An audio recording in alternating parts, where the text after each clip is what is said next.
Matt Gaetz goes down. Revenge of the Rhinos. Good morning, Kuhner country. Okay, my friends, the news broke yesterday at about noonish. It went all over the world. It is one of the biggest stories right now. Matt Gaetz, Trump's pick to be the next attorney general, has withdrawn his consideration. He is now out. And the reason that Matt Gaetz gave in a statement on X is that he did not want his nomination battle to be a protracted distraction for Trump and Vance and the transition. As he put it on X, the Department of Justice needs to be ready on day one, and it needs to be ready to go. So Gaetz made his decision after talking to multiple members of the Senate, senators. He clearly did not have the votes. What Gaetz clearly saw, and I could tell you this because the Trump team has now admitted this was not a decision by Trump. Trump did not pull the plug on Gaetz's nomination. Trump did not call him up and say, Matt, this battle is over. He did not throw Gaetz under the bus. On the contrary, au contraire, as the French would say, Trump was ready to fight for Gaetz all the way to the end. It was Gaetz who made the decision to step aside, and the reason, basic math. He got done in by the rhinos. As I said on X yesterday, and I want to repeat it, Matt Gaetz will not be the next attorney general for one simple reason. He was politically assassinated by rhinos in the Senate. As I said in my opening, call it revenge of the rhinos. And in particular, I'll tell you exactly who put the knife, the shiv, right into Matt Gaetz. It was Mitch McConnell. He was looking, itching to stick it to Matt Gaetz, and he got his chance, and he did it. Lisa Murkowski of Alaska, Susan Collins of Maine, that rhino traitor. And then it just kept coming. Mark Wayne Mullen of Oklahoma was a hard no. Met with Gaetz, told him under no circumstances am I going to vote for you. And then Mitt Romney 2.0, U.S. Senator-elect John Curtis from Utah, ran for Romney's seat. He is the establishment rhino candidate. He won. And so Romney 2.0 said to Gaetz, I will never vote for you. And so with 5 defections, remember, Republicans are expected to have 53 seats when the confirmation hearings begin next January. You lose 3, you can still survive. It's 50-50. J.D. Vance would be the tie-breaking vote. But at this point, it was not 3, it was not even 4, it was 5. And it wasn't just 5 hard no's. The other one that was lurking in the shadows was Texas Senator Uber Rhino John Cornyn. Cornyn, a lieutenant of Mitch McConnell, made it very clear he did not want Gaetz under any circumstances. And so, faced with such overwhelming opposition, as Gaetz's people said in private, we saw no path to the confirmation. None. Gaetz bowed to the inevitable. Now, let me just say this, because there is good news. There's bad news and there's good news. So let me do the bad news first. Matt Gaetz, to me, and I said this before and I'm going to say it again, is a MAGA superstar. There's no question. He is a rising star in the MAGA movement. And I think he would have been an absolutely brilliant attorney general. Trump picked him not to play 3D chess. I'm hearing all these conspiracy theories. I'm reading it on social media. oh, he threw Gaetz up as a sacrificial lamb because he really wanted Pam Bondi and he's got these grand designs for Matt Gaetz. No, no, no, no. I'm telling you right now, take it to the bank. He picked Matt Gaetz because he respects Matt Gaetz. He trusts Matt Gaetz, and he knows that Matt Gaetz would be an outstanding, superb attorney general. A brilliant mind, extremely articulate, a man who's not afraid to go after the deep state, and a true, loyal, MAGA conservative to his very core. He is a pit bull, and what we need now in an attorney general is a pit bull. And so Matt Gaetz, to me, would have been a rock star, outstanding pick. The problem, the rhinos shivved him. The rhinos don't give a damn that Trump won the election. They don't give a damn that he has an overwhelming mandate. They don't give a damn that the American people voted decisively. Even in post-voting polls, they were asked, do you want massive sweeping change in the federal bureaucracy, but especially in the Department of Justice and the FBI? And they said yes. So the swamp is now desperately trying to defend and protect the swamp. The deep state is trying to protect the deep state. And so they took out Matt Gaetz. Now, Gaetz still, I believe, has a brilliant career ahead of him. I don't think we've heard the last of Matt Gaetz. No way, no how. Many people think because he resigned from Congress, he can't go back to Congress. That's not true. He resigned from this Congress, this lame duck Congress, the 118th Congress. But he was reelected on November 5th to the 119th Congress. So all Matt Gaetz has to do is write a letter to Speaker Mike Johnson, and there's a couple of other formal hoops he needs to jump through, and say, no, I changed my mind, I'm not resigning. He will be seated with the new Congress on January 3rd. So if Matt Gaetz wants to return to Congress, he can.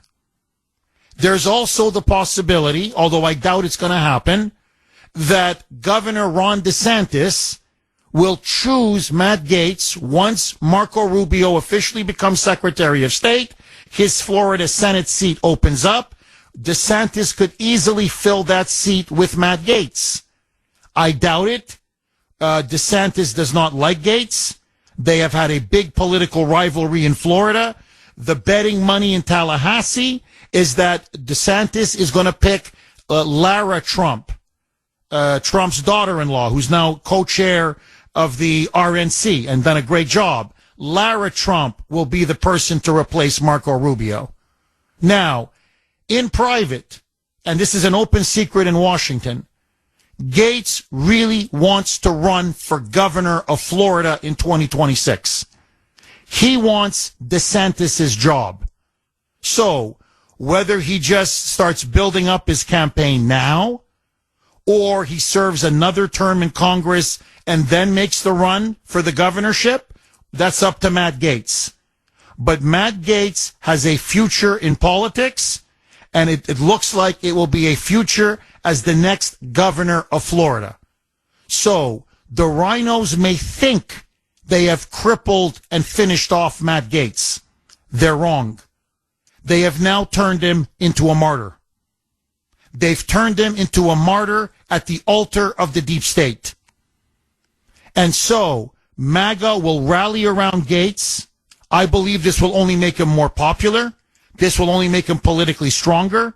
And I think he will come back better, more popular, stronger, more visible, more influential than ever.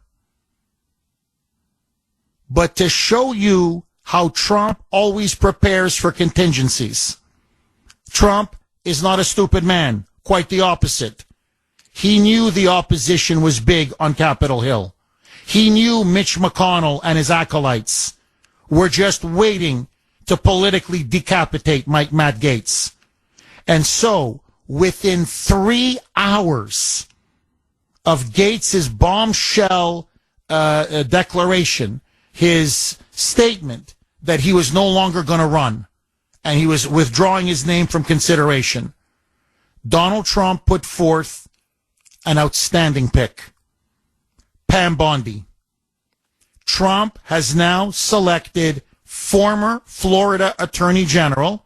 She's also been Trump's lawyer for years, Pam Bondi, to be the next AG. And as I said on X, and I want to say it again, I think it is a great choice. She is a brilliant prosecutor. She was a prosecutor for 20 years. She was Trump's first impeachment lawyer.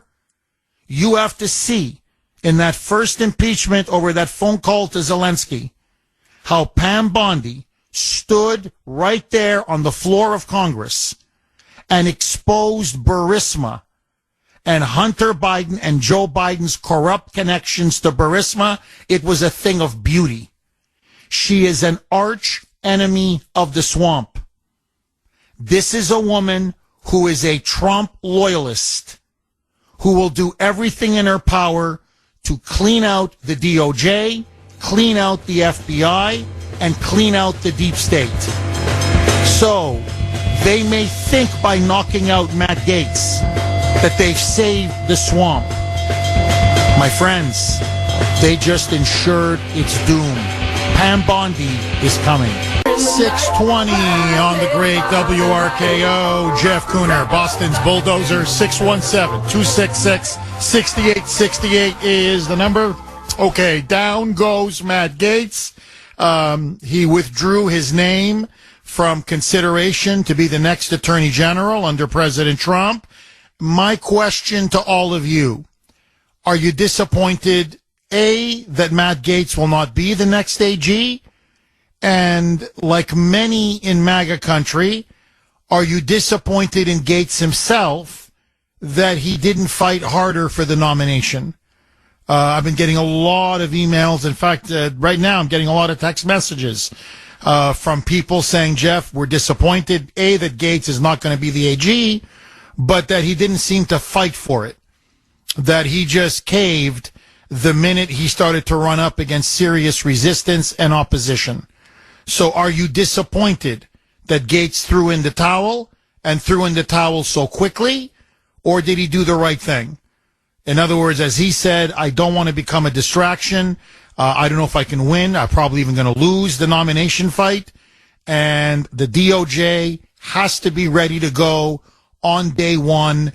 We've got a lot of these Democrat partisan hacks, these lawfare henchmen, thugs to go after in the DOJ and the FBI. And so we need an attorney general who will be confirmed and ready to hit the ground running on January 20th. And that's why Gaetz said he fell on his sword. Do you buy it? And do you agree with Gaetz or disagree with Gaetz? 617-266-6868 is the number. Okay, let me just make a couple of more points, and then I want to go right to the phone lines. 617-266-6868 is the number. Ronna McDaniel, remember her? Okay, Ronna Romney, Mitt Romney's niece, is now a contributor at This Is CNN. And so she went on CNN, and she crowed. Oh, was she happy. She was beaming ear to ear that Matt Gaetz now was no longer going to be the next Attorney General, that he had withdrawn his nomination or his consideration to be the nominee, and saying this was a great move. It was what Republicans wanted. Now the president can move on. The way the rhinos are so publicly taking glee, enjoying themselves at the political assassination of Matt Gaetz, honestly, it's stomach turning. And it's not just Ronna McDaniel. It's, as I mentioned, Mitch the Squish McConnell. It's John Cornyn. It's Lisa Murkowski. It's this new senator-elect from Utah, really controlled by the Romney machine in Utah, Senator-elect John Curtis, who's going to be another Romney in the Senate.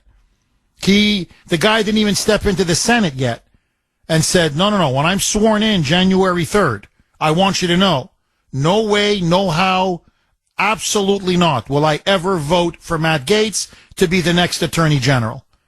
So what is very clear is that the swamp doesn't want to go down. They are going to fight Trump every step of the way. And I think one of the positive things to come out of this, one of the good things, is that Trump now knows who his enemies in the Senate are. We know the Democrats are going to fight him tooth and nail. He gets that. But by putting up the Gaetz nomination, Trump, again, playing 3D chess, flushed out many of his rhino enemies. He now knows Senator Murkowski is going to be against them all the time. Collins, ditto. McConnell, same thing. Now he knows not to trust John Curtis from Utah. Now he knows that Cornyn is going to be looking to stick the knife into him at the first opportunity. So he now knows his mortal enemies within the Senate Republican ranks and how he has to deal with them or circumvent them or address them. So I think Trump now understands exactly with what and who he's dealing with. Now, let me say one other thing, and then I want to go to the phone lines. 617-266-6868. Mike, how much time left? Okay.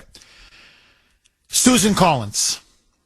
Susan Collins in particular. Okay, Mitch McConnell, we all know how I feel about Mitch, and he's up for re-election in 2026. And we're going to primary him. I'm telling you right now, we're going to primary him. And he's not going to win that primary. So McConnell's political days are numbered. Susan Collins is also up for re-election in 2026. And as I said on X yesterday, this woman is rhino scum. I'm choosing my words very carefully. Susan Collins is a Republican in name only. She votes with the Democrats 70 to 80% of the time. And to show you how treasonous and treacherous she is, she voted for Loretta Lynch to be AG. She voted for Merrick Garland to be AG. So when it was time to Eric Holder, she voted for Holder to be Obama's Attorney General. As I said, Loretta Lynch to be Obama's Attorney General. Merrick Garland to be Biden's Attorney General. Bill Barr and Jeff Sessions to be AG under Trump. Those two rhino hacks. But when it comes to Matt Gaetz, she's a hard, defiant no. She's part of the swamp. Primary her ass. 6:32 on the great WRKO. Jeff Kuhner, Boston's Bulldozer. 617-266-6868 is the number. Okay, Matt Gaetz now steps down. He will no longer be in the running to be the next Attorney General. It was a bombshell decision on his part. Even Trump did not see it coming. He was not told ahead of time. Gaetz decided. He spoke to numerous Republican senators. He did the math, and he said there was just no path for him to be confirmed. He called up Trump, told him, I'm not going to do this. I'm going to withdraw. Trump said, are you sure? He said yes, and then went right away on X and announced his decision. Matt Gaetz will not be the next Attorney General. He is dropping out. Pam Bondi has now been picked by Trump. He did it almost immediately. Former Florida Attorney General. She is a MAGA conservative, a Trump loyalist. She's a tough cookie, believe me. Arch enemy of the swamp. She hates the swamp, wants to drain the swamp. She's now going to be Trump's pick to be the AG.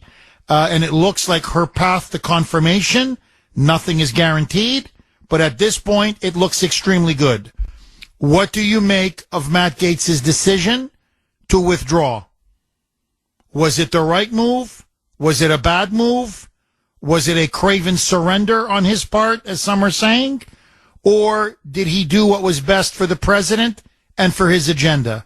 617-266-6868 is the number. This is from Mark on Messenger.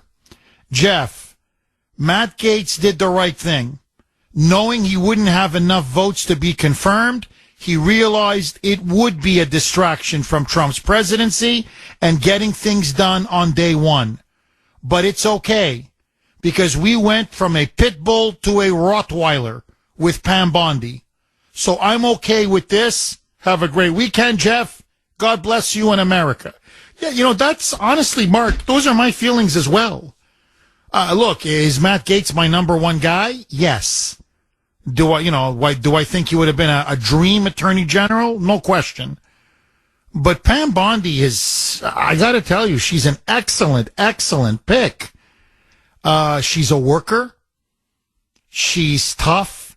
She's a hard-nosed prosecutor. She's very loyal to Trump. As I said, she defended him during his first impeachment. She was Florida Attorney General for 2 terms, from 2011 to 2019. She has tremendous experience. She is extremely qualified, very smart, very tenacious. And like Trump, she is going to go in there and, viciously go after these Democrat partisan hacks who have corrupted the DOJ, weaponized it, and turned it against Trump and his opponents. So, to be honest, if I'm the deep state right now, sure, you got a scalp. You've got Matt Gaetz. But now you got to deal with Pam Bondi. And I think in the end, as I said, on X yesterday, I think in the end, she's still coming for you. Your days are numbered. So whether it's Gaetz or Bondi, if I were you, I wouldn't be popping champagne corks. Agree, disagree, 617-266-6868. Tony in Gloucester. You're going to kick us off, Tony. Thanks for holding, and welcome. Thanks, Jeff. I agree with you. I was disappointed, my wife and I both, that it wasn't Gaetz. But, Trump's not stupid. I'm sure he had several in the wings waiting. But I want to bring, this is what I'd like to see. And Marjorie Taylor Greene was hinting at this. I don't care if it's leaked or they do it officially. Put out the list there of all the senators and Congress people who've been accused of sexual assault or sexual harassment and have been paid off with the taxpayer money. Put that list out there and just get up and say, it's time for you to all resign. Because it should be good enough. If they use this every single time they try to dig up dirt. Well, there's plenty of dirt. As a matter of fact, there's so much dirt they'd have to dig out of it. So let's get that out there. Let's get that information. I guarantee you the largest crowers to get rid of Matt Gaetz were guilty of much worse than they ever accused him of. Oh, you're dead on. Oh, Tony, magnificent. Honestly, magnificent call. Look, I agree with you. What they did was they used this so-called House Ethics Committee investigation, which has never ended. It's gone on for years. And this non-report report that they still haven't even finished. And they're like, well, we don't know if we're going to release it. Maybe we will. Maybe we won't. Oh my God, these explosive allegations. He can't survive this. The Justice Department under Merrick Garland investigated Gaetz for over 2 years. They found no evidence at all of criminal wrongdoing. None. That's why they dropped the investigation. So no criminal charges were filed. But they kept leaking in the media, and that's what these rhinos use to go after him. Oh, sexual misconduct. He slept with an underage 17-year-old girl, allegedly at a party. Oh, he was involved in sex trafficking, paying women for sex. Then apparently he was using illicit drugs. They just threw mud at this guy. And all of it anonymous. Not one woman put her name to anything. So it's smear him, smear him, smear him. And that's what McConnell used to convince enough Republicans to say, you really want to go and walk the plank for this guy? You think you can defend your vote? Especially those of you like a Collins or a Murkowski or others in more of a swing state with some of your voters? You think you can afford that? It's going to kill you professionally. It's political suicide. Hey, don't walk the plank for Matt Gaetz. And that's how he managed to turn enough rhinos to publicly go out against Gaetz, or to tell him in private, the answer is a hard no. I will never vote for you. I don't care what you say. So, you know what? Enough is enough. Look, whatever Matt Gaetz did, and frankly, I think he's innocent, if you want to know the truth, but let that go. Okay? It was his own money. I'm just telling you, it was his own money. These scumbags on Capitol Hill have a slush fund of our money that they have been using to pay off all kinds of allegations of sexual abuse, sexual misconduct, sexual assault, signing all kinds of non-disclosure agreements, yet that's all hushed up. That's all covered up. And so Marjorie Taylor Greene said, enough is enough. I know some of the people that are viciously attacking Gaetz. They're the ones who've been dipping into that slush fund to pay off all kinds of women. Let the American people know. Open it all up. And I'm with you. Tony, I am with you 1,000%. Tony, I've got to ask you, many in MAGA are disappointed, saying Gaetz should not have capitulated so quickly, that he should have fought harder, he should have gone more public, he should have stayed in longer, stuck it out, that he had a duty to not just President Trump, but to everyone who supported him and voted for him.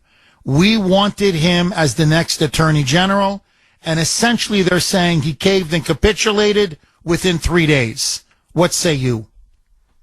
I agree with what you were saying earlier. We're disappointed, but, it's the bigger picture. This is, he did what he did for Trump, and there's an honor in that. There's a great honor that will never be forgotten. And, there might be other people that'll do that, somewhere along the line, but it was the right thing to do. My wife and I were highly disappointed. Solomon had a survey on. Everyone in the beginning, when they heard this, we were all strongly disagreed that he did it. That was the majority. But, you got to look at the big picture. And in the big picture, he did the honorable thing, and he is going to go on to do some pretty phenomenal things. Tony, thank you very, very much for that call. Let me open it up. Let me ask all of you. Are you disappointed in Gaetz? Do you disagree with his decision to have withdrawn his nomination and thrown in the towel so quickly? Or do you think he fell on his sword nobly and honorably in order to help Donald Trump with the transition, and he'll live to fight another day? And now that we know who his replacement will be, which is Pam Bondi, look, the rhinos are not happy with Pam Bondi. That I can tell you. Does it soften the blow a little bit? Does it make it all more palatable? 617-2666-6868. Dave in Boston. Thanks for holding, Dave, and welcome. Happy Friday, Jeff. Happy Friday, Dave. Dave, can you do me a favor? I am very sorry. I misjudged the clock. I have a hard break coming up. Can you please hang on? I'm going to come right back to you after this break. Okay, let me ask all of you. Gaetz goes down. He takes himself out of consideration to be the next Attorney General. Rhinos are crowing. Your reaction next.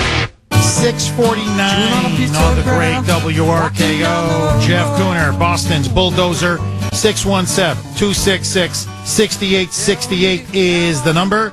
Okay, Matt Gaetz goes down. Poor guy. I really wanted him as AG. I got to tell you, that pick electrified me. That was our guy.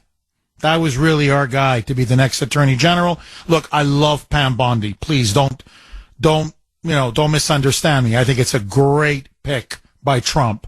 And I think we're going to be very happy with Bondi. And as many of you are pointing out, and I think rightly, you know, the fact that she's a woman, and you know me, I never play the gender card, but up on Capitol Hill, during that confirmation hearing, it's going to be very hard for them to attack a woman, especially someone as eminently qualified, experienced, smart, and talented as her. And look, she's no friend of the swamp. Believe me when I tell you this. And just before I go to Dave in Boston, go right back to him.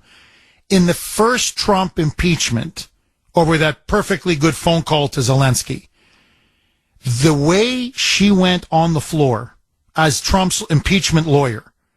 Now remember, this was before the Hunter Biden laptop. This was before everything else that we knew about Hunter and the Biden crime family on the laptop and all of the bribery and corruption that was all exposed on that laptop, never mind all of his lewd, personal, sick, sexual stuff that Hunter Biden did.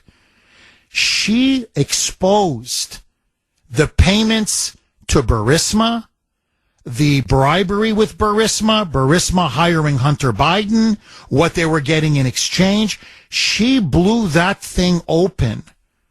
I mean, it was a thing of beauty. So what I'm saying is she's not afraid to stand up against the swamp, against political criminals like the Bidens, and to expose nefarious corruption, bribery, influence peddling, and especially lawfare. She is determined now to every Democrat lawfare henchman who is involved in going after Trump or going after Catholics or going after parents who went to school board meetings to complain about critical race theory. She is going to flush them out, and she's going to fire every single one of them. So, if I'm the deep state, I wouldn't be sleeping good at night. So, yeah, you got a scalp. You can mount Matt Gaetz's head on your wall. But now you got Pam Bondi breathing down your neck. So, I don't know what they've really won. They've won, in my view, they've won a Pyrrhic victory. Agree, disagree, 617-266-6868. Let's go right back to Dave in Boston. Dave, I'm so sorry we had to cut you off because of the break. Please pick up where you left off. It's back to the future, Jeff. The same POS swamp rat rhinos that tried to derail Trump in 2016 are doing it again. You don't think for 1 second that Mitch McConnell would vote for a guy that took out his butt boy, Kevin McCarthy, do you? That's a good point. That's a very, very good point. Dave, I want to ask you this, because this is now what many in the elite media are now saying. They're really cheering the defeat of Gaetz, not just because they hated Gaetz, because you're right, he challenged McCarthy, he overthrew McCarthy, he was one of the few members of Congress that really despised and hated the swamp and wanted to clean it up. So they know that they took a key guy out. But now they're licking their chops. They've been emboldened.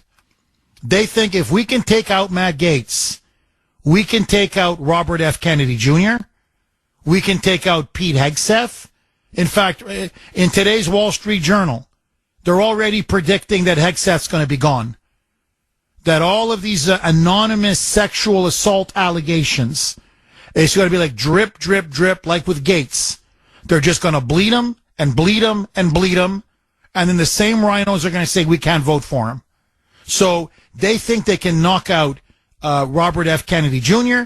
They think they can knock out Pete Hegseth as defense secretary. They think they can knock out Tulsi Gabbard as director of national intelligence. So all of his big change disruptors, right, the ones that he sent up there to really shake things up, really drain that swamp, they're the ones that they want to take out.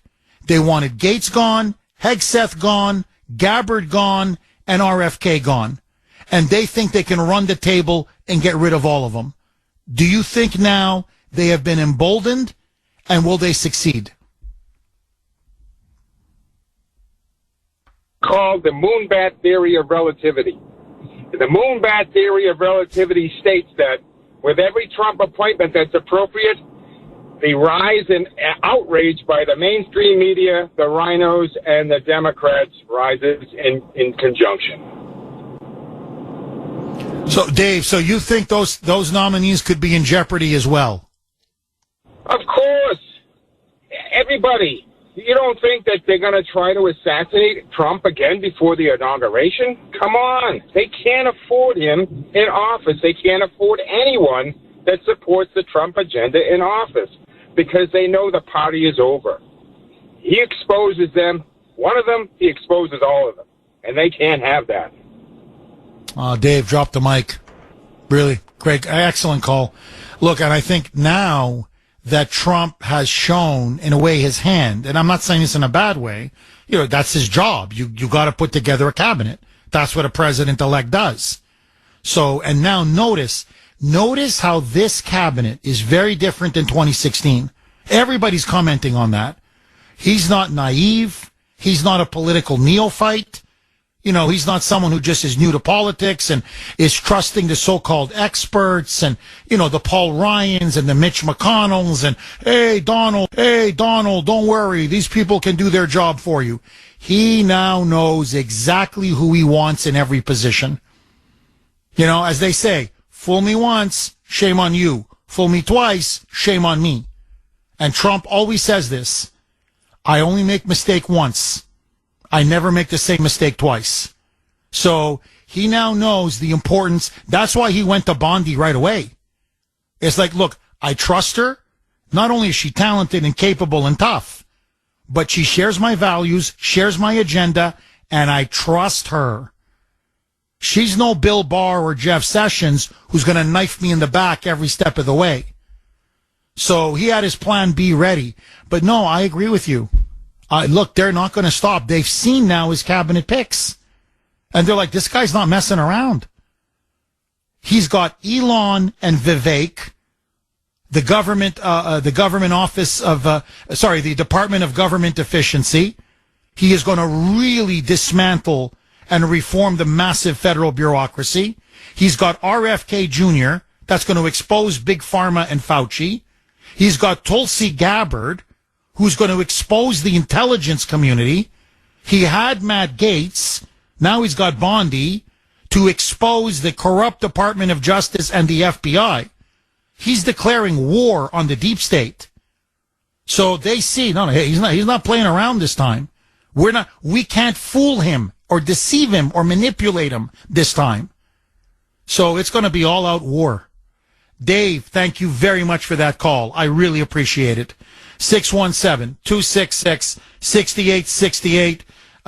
Again, best audience. I know I keep saying it over and over again, but it's true. I don't know what else to tell you. Best audience in the business. Okay, I just two quick points from the audience, from listeners, and then I want to go right back to you. You can text us 70470. 70470. This is an absolute doozy from 212. Jeff, Matt Gaetz had no move. None. The numbers are the numbers. The rhinos are the poison. Pam Bondi is a MAGA rock star, and she will be able to play the woman card during the confirmation process. As the great conservative thinker Thomas Sowell once wrote, there are no solutions, just trade-offs. And this is a good trade-off. I agree, 212. On every count. Look, when I heard Pam Bondi, I'm like, you know what? That's good. It's not Matt Gaetz, but that's an outstanding pick. Outstanding pick. And apparently Mark Levin is a big fan of Pam Bondi. A lot of people in MAGA country are big fans of Pam Bondi. Okay, just very, very quick. Yeah, this is from Brian on Messenger. Jeff, Matt Gaetz was the Trojan horse. The old expression, be careful what you wish for, you just may get it, Well, now the deep state has to deal with Pam Bondi. You know, Brian, that's exactly what I was thinking last night. Okay. You know, MSNBC is crowing, CNN, there they are celebrating. We got them. We got them. You know, our campaign of misinformation and lies and leaks, you know, and we drove them from the AG's office. We did it. And then within 3 hours, boom, boom, Trump drops Pam Bondi. And to show you how the establishment media, the corrupt corporate media, you want to know what they think of Pam Bondi? Listen to this. This is just a taste. Here's Jason Johnson on MSDNC, MS Left BC. Roll cut 10, Mike. My thought is that after Gaetz dropped out, it would be essentially somebody from Trump's legal team. It would be like a Jay Sekulow or somebody like that. I assume that's where he would get these people from. Unlike William Barr, even going back to when we were all kids and like Janet Reno, right? Occasionally attorney generals try to behave like they are not the personal lawyer of the president of the United States. That is completely out the window. Pam Bondi is exactly what I was saying in the last segment that we should all fear, because she's competent. We may not agree with her ideologically, but she actually knows how to do this job. So if anyone on the Democratic side or anyone who cared about liberty or justice was thinking, well, maybe Matt Gaetz will screw this up and that'll give us some time. No, Pam Bondi knows what she's doing. She knows what she's doing about immigration. Remember, Florida is one of those states that's been very aggressive about migrants and deportation and moving people to different states and everything else like that. Florida has enacted all sorts of rules and laws to curtail students and what they can do on campuses and finding legal justifications for manipulating education money. She is a dangerous and effective pick, and that's frankly worse than what we would have got with Matt Gaetz. Now, look, I mean, he's exaggerating a little bit. He's a lefty. He's a moonbat. But the point is, I mean, you should have seen their faces. They're all white as ghosts. They thought he was going to come back with a Bill Barr type or Jeff Sessions type AG pick. More safe, more establishment, more tied to the swamp. Okay, let's all play nice. You know, you drew blood. I don't want to get cut anymore. And Trump basically doubled down, said, blank you. Okay, you don't want Gaetz? Here's Pam Bondi. And if you try to knock her down, we'll send up another one, and another, and another. And eventually I'm going to get my person at AG. So, you know, Trump, by picking Pam Bondi as his plan B, Trump is showing, no, I'm draining the swamp. I'm going to clean out the DOJ come hell or high water. Now, one last point, and then I want to go right back to the phone calls. 617-266-6868 is the number. I think what Trump needs to do, frankly, is he's got to make a couple of phone calls. And he's got to call John Thune. And he's got to tell John Thune, I don't know what you're running up there, but I want you to know, if you think you're going to go after RFK and repeat this with him or with Tulsi, or, you know, with any of my other picks, if you think you're going to derail Pete Hegseth, hey, John, I got word for you, man. We're going to, you know, you want to go to political war. We can go to political war. You are Senate Majority Leader because I flipped the Senate, because I won. I made you. And just like I made you, I can break you. So if I were you, buddy, I'd start reining in your rhinos. Agree, disagree, 617-266-6868. Andy in Milford. Thanks for holding, Andy, and welcome. Hey, Jeff. Thank you for taking my call. My pleasure, Andy. The first off, on the whole thing with Matt Gaetz, I think Matt Gaetz was really looking at the math and made a strategic move, and that's fine. But I think he should seriously consider serving out the new term that he just got elected to in Congress, because a lot of us in the grassroots across this country we fought to get him reelected, not to mention defending him from the Kevin McCarthy revenge tour. And, I mean, that represents dollars. That represents money we committed to go to bat for him. And so I think he needs to seriously consider taking the oath on January 3rd and at least serving out that last term in Congress. And then, once he's a few months in that, he can announce that I'm not going to run for re-election to Congress. Move on that way. But I think you're gonna find that sentiment in a lot of the grassroots that, okay, why do we invest all this money to get this guy reelected if this is going to happen, Oh, I agree. Andy, I completely agree. Look, if I was advising Gaetz, here's what I would tell him. Unless DeSantis has given you his word, a pledge, when Rubio gets confirmed as Secretary of State, his Senate seat opens up. In Florida, the governor gets to fill that seat until there's an election in a couple of years. So either he's going to pick Gaetz or Lara Trump. That's what people are talking about. That's what the odd makers are saying. It looks like he wants nothing to do with Gaetz.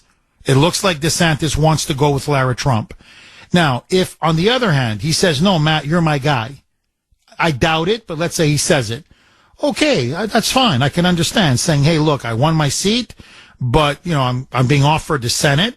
And you know what? All those rhinos that, killed my nomination and all these rhinos that are opposing Trump, well, now I'm going to be Trump's avenger in the Senate. And I'm going to go after all these rhinos and I'm going to be a thorn in their side and I'm going to unmask them and I'm going to do battle with them. So I'd say, yeah, that's a perfect trade-off. Go.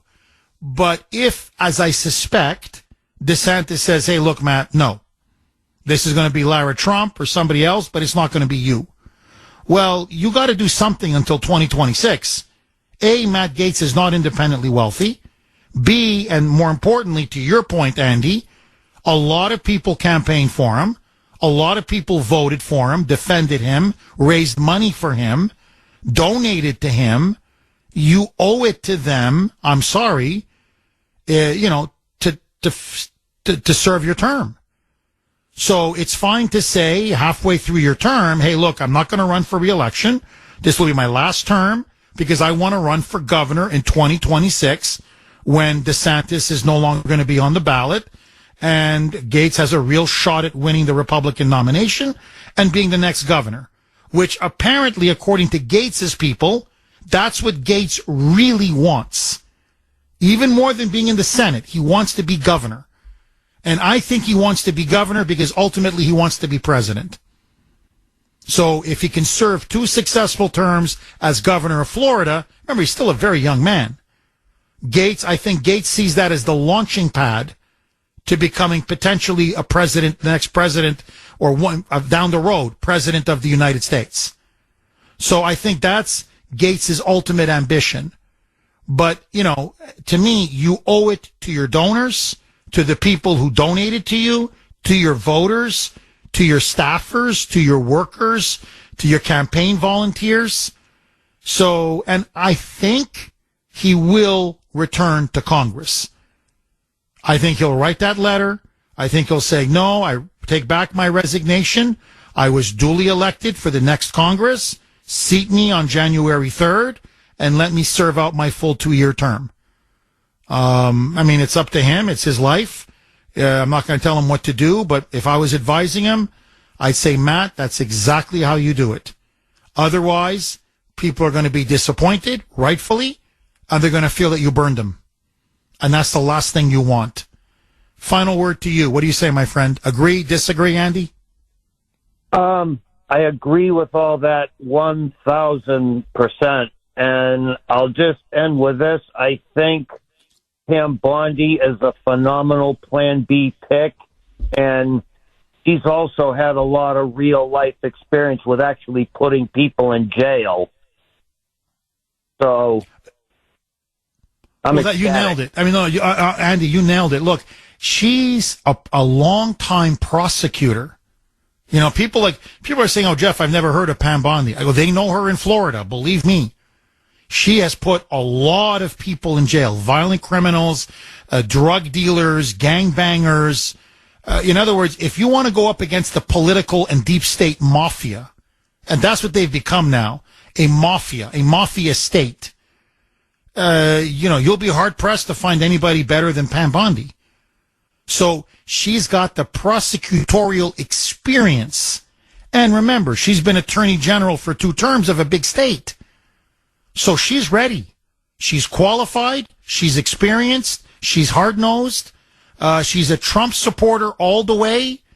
Look, a lot of people around Trump are convinced that this was a brilliant 3D chess move on the part of Trump. That Trump knew the numbers weren't going to be there for Gaetz, or, it was 50-50 or whatever. It was going to be tough. Well, Matt said, this is what I want. Trump said, okay, no one's been more loyal to me than you. You want it? He puts up Matt Gaetz. If Matt Gaetz gets confirmed, he gets the guy he wants in as AG. If Matt Gaetz gets defeated or goes down, he ends up getting Pam Bondi, who was someone he actually wanted the whole time. And he's smoked now all of these Republican rhinos. He now knows exactly who his mortal enemies in the Senate are. Agree, disagree, all of your calls next. 720 on the great WRKO. Jeff Kuhner, Boston's Bulldozer. 617-266-6868 is the number. Okay, this is from Larry on Messenger. And I think he makes a very, very good point about these rhinos. These treasonous, as I call them, scumbag rhinos. Jeff, Kari Lake nailed it. Trump took a bullet for America.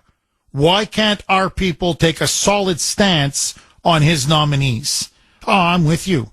I'm with Kari Lake on this. I'm with you, Larry. I'm with 99.9% of Trump country, Kuhner country. I mean, to me, it's shameful. And I mean, within 3 days. And already you had McConnell, Murkowski, Collins, that clown out of Utah now, the Senator-elect, John Curtis, Mitt Romney 2.0, a Romney acolyte.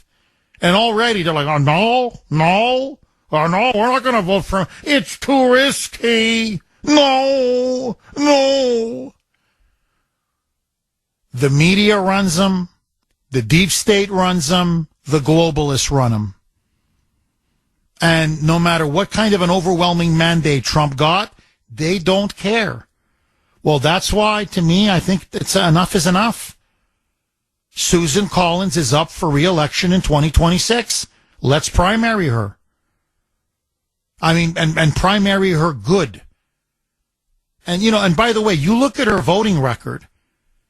She's Elizabeth Warren, except with an R next to her name. So we vote for her. Why? So she can continue to stab us in the back? And again, I go back to my original point. Loretta Lynch, AG under Obama, she voted yes. Eric Holder, for God's sake, AG under Mr. Fast and Furious, AG under Obama, yes. Rhino Bill Barr, Rhino Jeff Sessions, no problem. She voted yes. Suddenly, though, it comes to Matt Gaetz. She's not just a hard no. She's a defiant no. She's over my dead body. Okay, that's fine. Now we know. We know exactly. Trump has exposed all of them. He put up Matt Gaetz, and now he knows these are my mortal enemies in the Republican Party in the Senate.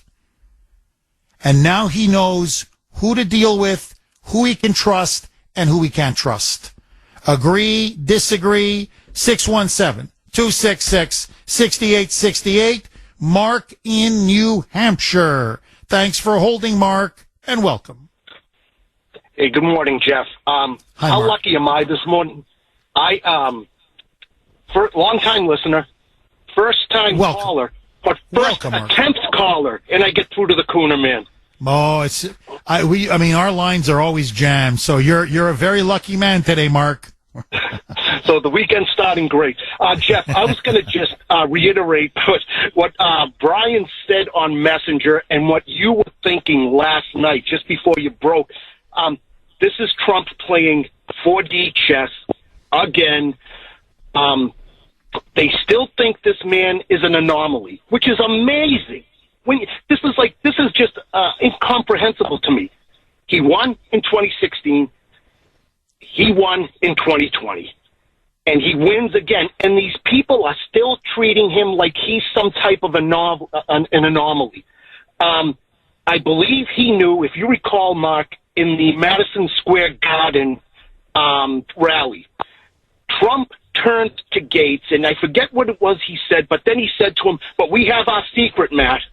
Yes. And I wonder sometimes if this was part of the plan all along. My thoughts are that Gaetz is going to be put into the Senate, but we can debate about whether it's Lara or Gaetz. And I really do believe, Jeff, that Ron DeSantis is not quite the enemy of Trump we may think. I think he's in play here and is helping this along. And again, what this did was it smoked out the rhinos. Anybody who has read Charles Dickens might remember that character, Uriah Heep. We have that swarmy character as the House Majority Leader in Mike Johnson, and we have the same type of character in the Senate with Toon. We've got to be careful of these people because despite how they may assume or project that they're these MAGA guys and we're behind Trump, I'm telling you, they are nothing but snakes just waiting to strike. They will never be fully behind a person like Donald Trump. Oh, bingo. No, they're snakes in the grass. Mark, you're completely right. No, look, I remember that. And I remember it caught everybody off guard. And it was at Madison Square Garden. And Gaetz, by the way, delivered an absolutely thunderous, brilliant speech. I mean, brought the house down. And Trump was looking at him, and he was looking at Trump, and he says, we have a secret. Hey, Matt, we got a secret. And everybody's like, what are they talking about? He goes, and you'll know about it soon. All of you will know about it soon. And so, look, it's pretty obvious. Gaetz and Trump met. And Trump said, Matt, what do you want? And he said, I want AG. And Trump said, oh, yeah, I'd love to have you as AG. But he said, look, Trump's not a stupid man. He goes, McConnell, Murkowski, Collins, they're going to look to bury you. And I think Gaetz said, that's fine. If they bury me, it'll only make me stronger. More next. 7:31 on the great WRKO. Jeff Kuhner, liberalism's worst nightmare, baby. 617-266-6868 is the number. Okay, I'm getting some text messages, some emails from listeners who have been emailing me for a long time, and I respect them a lot. I really do. Usually on the same wavelength. They always send me wonderful, very informative stories. They're not happy with the Pam Bondi pick. And they have several reasons for this. I'm going to lay it out to be fair to them. But before I do, I want to ask all of you. It's the Kuhner Country poll question of the day. Du jour, as the French would say. Sponsored by Mario's. Mario's Quality Roofing, Siding, and Windows. Do you like Donald Trump's pick of Pam Bondi to be the next Attorney General of the United States? In other words, do you like her pick or do you not like her pick? A, yes. B, no.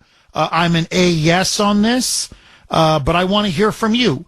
You can vote on our webpage, wrko.com/Kuhner, wrko.com/Kuhner, Kuhn as in national ER. You can also vote via X. Again, last night, very active on X. You can follow me and vote there as well. My handle, @the_Kuhner. Kuhner Report, all one word, at the Kuhner Report, K-U-H-N as in national E-R. Jeff, why do you always keep spelling your last name? Because after all these years on the air, I swear to you, you have no idea how people butcher my last name. So that's why I have to keep spelling it. Now, as for Pam Bondi, and by the way, we have a couple lines open if you want to jump on, so now's the time to do it. 617-266-6868. What some of you are saying, and these are Trump supporters, MAGA conservatives, these aren't, left-wing moonbats. These are people who want Trump to succeed, and they want to put the right person in as AG. And they just have an honest disagreement on Pam Bondi. Jeb Bush congratulated her. This is what they're arguing. Jeb Bush congratulated Pam Bondi last night on her choice, on her nomination, saying, she's smart, she's tough, she was a great attorney general, because she was Jeb Bush's attorney general, or at least when Jeb Bush was governor, she was also attorney general at the same time for part of his governorship. So the argument is that she's part of the Bush machine, that she's fundamentally a Bushie, and that the Bush family helped her win her first race as attorney general, and that she's not fundamentally loyal to Trump, that she's got conflicted loyalties, dual loyalties, and they don't really trust her. That's number one. Number two, they don't like some of the prosecutorial decisions that she made while she was the Attorney General of Florida. They say that she's too susceptible to being influenced by the media, to be influenced by the mob, to be influenced by what is considered chic or trendy. And they just don't think she's that competent overall. Yes, she's got 20 years experience as a prosecutor. Yes, she served 2 terms as Florida Attorney General. Yes, she was Trump's lawyer during his first impeachment trial. Yes, she served in Trump's first term in office. Yes, she's been very close to Trump over the last, 8, 9, 10 years. But they believe that she just doesn't have the talent, the intelligence, the gravitas to be the next attorney general. They would have preferred Mike Davis. They would have preferred Ken Paxton in Texas. They would have even preferred Trump's former acting attorney general, Matt Whitaker, or John Ratcliffe. That name was also being thrown around, Trump's former director of national intelligence. So they just believe that, Pam Bondi is not the right person for the job. I'm just curious. Agree, disagree, 617-266-6868 is the number. Let me tell you what's going to happen to Pam Bondi. Because you can already see the media is freaking out. The media is in meltdown mode because, quite frankly, I don't think she's a Bushie. In fact, if you remember in 2016, remember, she's a Floridian, and she was under a lot of pressure to endorse Marco Rubio. After Jeb Bush got knocked out by Trump, she was under pressure, will you endorse Marco Rubio? And she was one of the earliest backers of Trump in the 2016 primary. So I think she's been loyal to Trump. I think her heart is with MAGA. That's just me. I'm just being honest with you. But you're going to see now there's going to be some kind of a sexual assault allegation against her. Because it's obvious. That's what the Democrats do. That's literally their playbook. When they want to destroy somebody, they just come up with some crazy anonymous accusation of either rape or sexual misconduct or sexual assault. So that's what they did against Clarence Thomas. That's what they did against Brett Kavanaugh. I mean, they just keep doing this over and over and over. That's what they did to Matt Gaetz. That's what they're doing to Pete Hegseth. So I don't know, it's harder against a woman. I get it, but don't worry, they'll find something. And, Mike was very funny this morning in our pre-show production meeting, because we were just, bantering and, somebody will make some anonymous he said, she said sexual misconduct allegation. I was raped by her. I was raped. And that'll be unnamed. And then it'll be leaked to the New York Times or the Washington Post. And then the media will have their hair on fire with this manufactured outrage. And then before you know it, you'll start seeing Rhino number 1 and Rhino number 2 and Rhino number 3 begin to defect. All you got to do is pay the accuser enough money to come up with these lies. And so Mike was being very funny. When we were talking about Matt Gaetz and Pam Bondi, and Mike said, well, I'll do it. I mean, do I get a free trip to Vegas? Do I get Super Bowl tickets? What are you putting on the table? If somebody's going to be doing it, it might as well be me. So they'll come up with some ridiculous accusation, always on anonymity, no name, no evidence, but that's how they roll. With a woman, it's going to be harder. I'm not saying they're not going to try to do it, but it's going to be harder. 617-266-6868. Agree, disagree? David in the great state of Kentucky. Thanks for holding, David, and welcome. Hey, good morning, Jeff. You can call me Mr. Garbage from now on. All right, Mr. Garbage, my friend. What do you mean? I got to ask you this, David, before we even get to Gaetz and Pam Bondi. How does Mitch McConnell, in a red state like Kentucky, how is he able to stab Trump in the back and go after Matt Gaetz the way he did? Isn't he afraid, David, he's going to get primaried? No one in Kentucky likes Mitch McConnell. No one likes Turtle. No one likes him at all. He's a backstabber. He doesn't care. He doesn't care about our country. I mean, look at everything that's been going on for the last 6 months. How many of those people have actually stood up for Trump, or how many people stood up for our country, or stood up for what's been going on in our country? None of them. None of them said nothing about nothing because they don't care. They're not. To me, it's like you're American. This is our country. You either love our country, you don't love our country, but don't hold an office and act like you love our country when we can see that you really don't.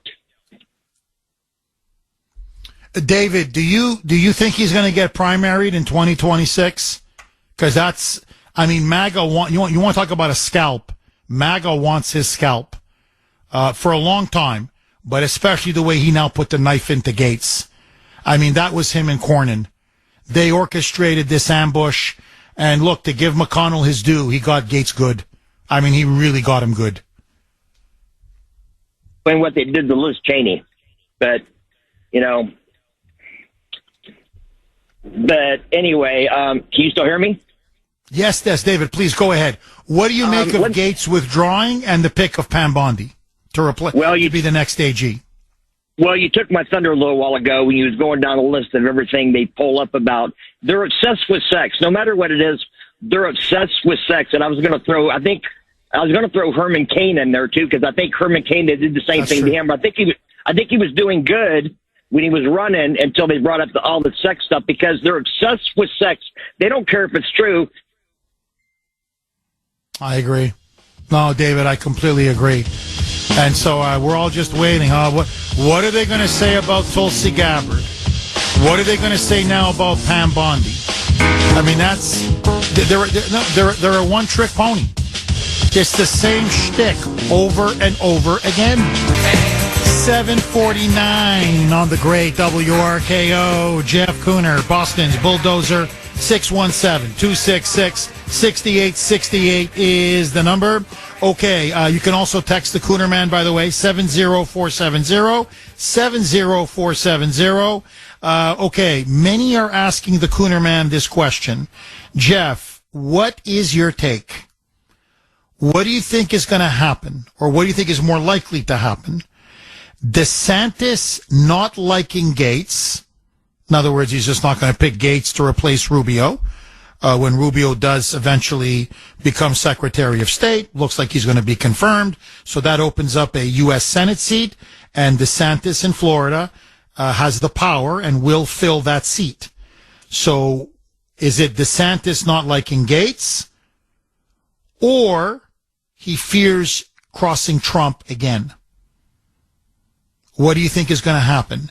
My honest opinion, and again, I could be wrong, I don't claim to have any special insight, DeSantis loathes Gaetz. I mean, they don't like each other. It's more personal than ideological. They're alpha males. And DeSantis loathes Gaetz. So I would be shocked if he appoints Gaetz to be the next senator from Florida. Also, I think who he really wants to pick is Lara Trump. And from everything I've been reading and from my understanding, Trump would love to see his daughter-in-law, Lara Trump, become the next senator from Florida. You want to talk about MAGA? You want to talk about loyal? You want to talk hardworking? You want to talk tenacious? You want to talk talented? She's done a fabulous job with the RNC and would be a real force for Trump in the Senate. So for DeSantis, he kills two birds with one stone. He denies Gaetz the position. And, Trump's not going to be unhappy, that's for sure. He picks Lara Trump, who may even be Trump's first pick to be the next senator. And then ultimately, again, I'm just going by what Gaetz's people are saying. According to Gaetz's people, he really wants to be governor. More than senator, he loves being a member of Congress, but you're saying, well, what's your long-term ambition? Gaetz's long-term ambition is to be the next governor of Florida in 2026. And this is me now. Okay, this is my own personal take. I think he eventually wants to be president. And he's smart. He's very smart. And the way for him to become president is to become governor. And you've served 2 successful terms as a governor of Florida, and Matt Gaetz will be ready. He will be ready after 8 years to be a very serious, viable national presidential contender. So I think Gaetz has a very, very bright future ahead of him, even if DeSantis doesn't pick him to be Rubio's successor or replacement in the U.S. Senate. Again, just my humble opinion. Dave, our Western PA correspondent from Pennsylvania, our Western Pennsylvania correspondent says, Jeff, can you please say, let's primary their asses? Yes. McConnell, primary his ass. Collins, primary her ass. Murkowski, primary her ass. We got to start cleaning out these rhinos. And that's another thing, I believe, why Trump and Gaetz said, let's do it. I mean, from Gaetz's point of view, I get my dream job, which is AG. Trump says, I get my dream AG. But if you go down, we've smoked them out. We know exactly who our enemies are in the Senate. And now we know. We know now beyond the shadow of a doubt. So let's primary them and get rid of them. Agree, disagree, 617-266-6868. One final one. And this is from Robert in Maine, and he makes an excellent, excellent point. Jeff, the rhinos would have strongly opposed Pam Bondi if Trump had nominated her to be his AG first. Gaetz now allows Trump to install a loyal attorney general. Dead on. Dead. If Bondi was the first pick, they would have been as rabid against her as against Gaetz. Now, they took him down. It's going to be harder. Trump can go to the country and say, hey, look, come on. All right, you didn't like Gaetz. So now you don't like a 2-term Florida attorney general? 20-year prosecutorial experience? No, now you're just being spiteful. And they can really incur the wrath of the voters. So I think Robert is onto something. And then he also makes another point. Jeff, how can we expect our senators to respect President Trump's choices if we don't? The bickering on our side has to stop. Frankly, it's absurd. I could not agree with you more, Robert. It's just the constant nitpicking, the constant infighting, the constant backbiting. I mean, Pam Bondi is a great pick. Tulsi Gabbard is a great pick. RFK Jr. is a great pick. Pete Hegseth is a very strong pick. I mean, you look at this cabinet, it really is the Avengers. The Marvel comic book superheroes, if you've ever seen the movie. It's Iron Man, it's Captain America, it's Thor, it's the Hulk, it's, Black Widow, it's, not Wonder Woman, sorry, Scarlet Witch. I mean, it's just, it's an all-star team. Elon Musk, Vivek Ramaswamy, I could go on and on and on. Susie Wiles, Chief of Staff. He's putting together an absolutely A-plus cabinet. Now, are some a little stronger, some a little weaker? Yes. But, that's life. I mean, you don't go to war with the army you wish you have. You go to war with the army you have. He doesn't need somebody who's loyal to him at Director of National Intelligence after what the intelligence community did to him. He shouldn't have someone loyal to him at AG after what the DOJ has done to him. He shouldn't have somebody loyal to him at the Pentagon, in the military industrial complex after what they've done to our country and to him. I mean, I could go on and on and on. So, Trump looks around and he says, these are the best people that I know are 1,000% loyal to me. And believe me, if he can just accomplish 50% of what he vowed to accomplish, we will be the most prosperous, free, successful country in the world. Just 50%. 617-266-6868. Agree, disagree. Barbara in Maryland. Thanks for holding, Barbara, and welcome. For taking my call. Hi, I agree with you 100%. I'm so excited about Pam Bondi.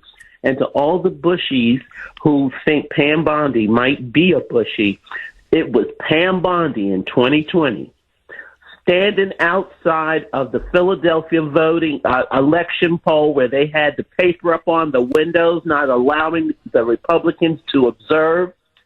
Pam made a big deal out of it. She was the one. She was with Corey Lewandowski, standing up for Trump in these states when they were doing this counting and not allowing our Republican watchers.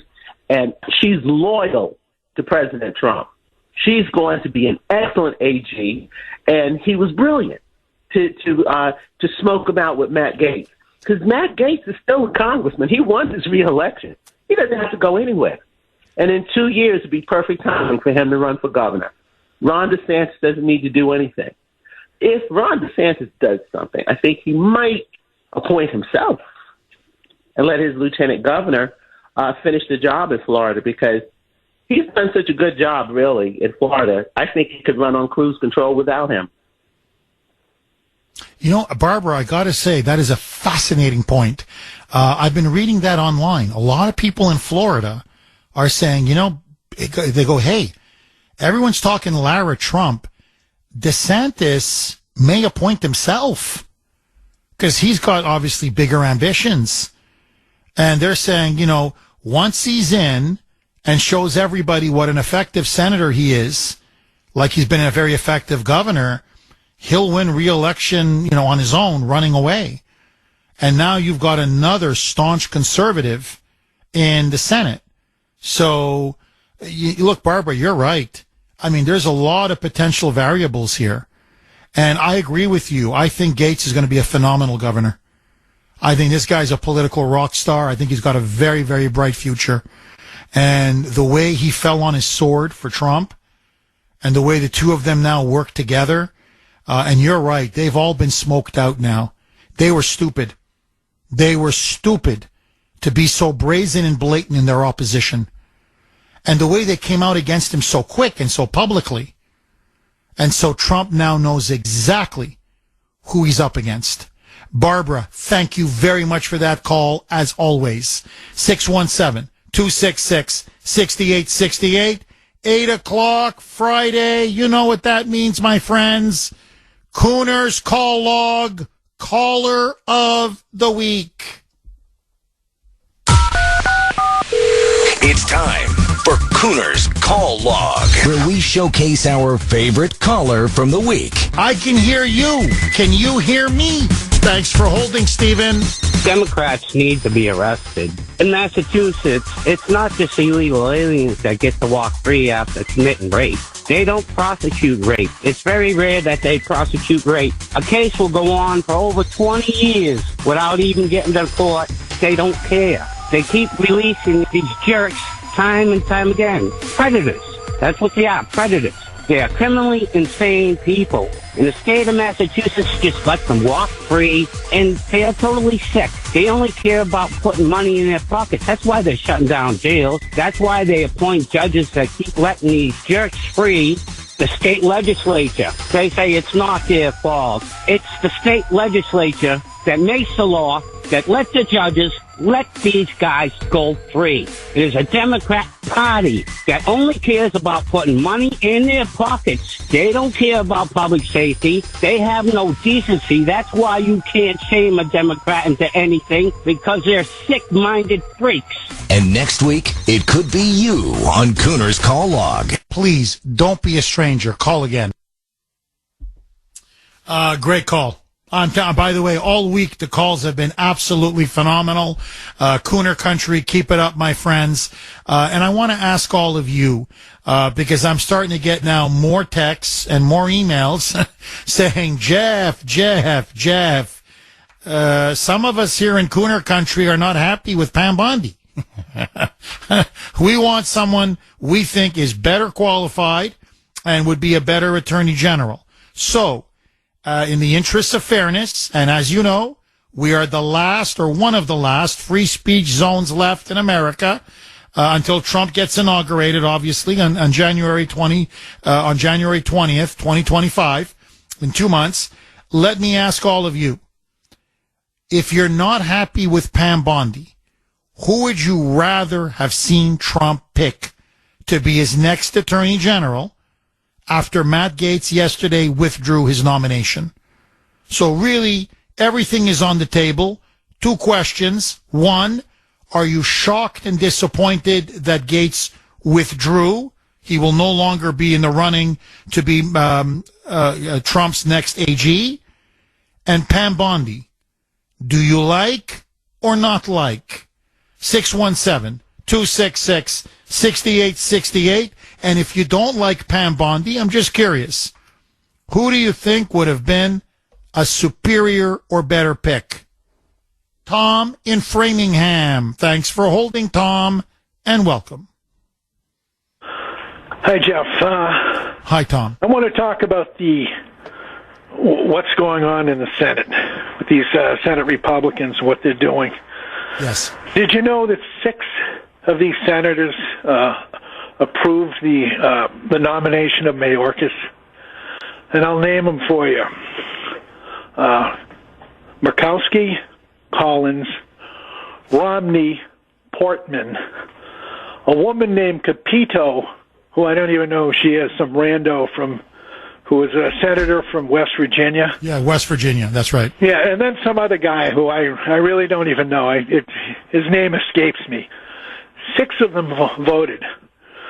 Did you know Mayorkas had a track record? Everyone knew should have known who Mayorkas was. He was involved in a big scandal called the EB-5 scandal at Immigration and Naturalization, where he was deputy INS. And he was going down in big footing. What it is you apply for green cards and visas, and you're supposed to put together a business program saying that you'll invest at least $500,000 in a business, or you'll start your own business. He was actually going, and so the DHS IG wrote a report on it. And let me just quickly read some of the things they said about him. Okay? Now, this was well known when these people approved his nomination. He then got moved to, after he was embroiled in this scandal, they moved him over to Deputy Homeland Security. So Obama, that arrogant piece of crap, moved him over there.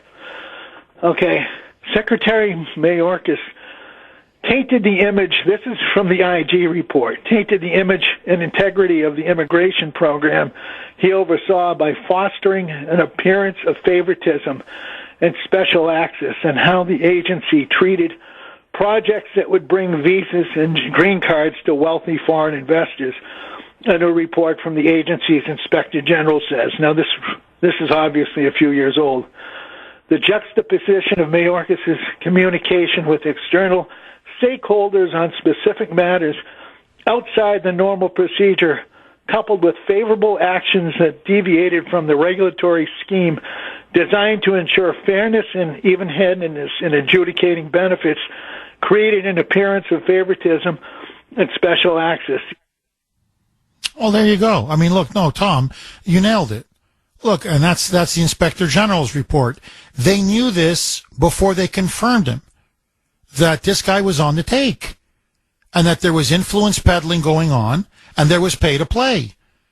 And the big donors got special access, and they were able to buy him off.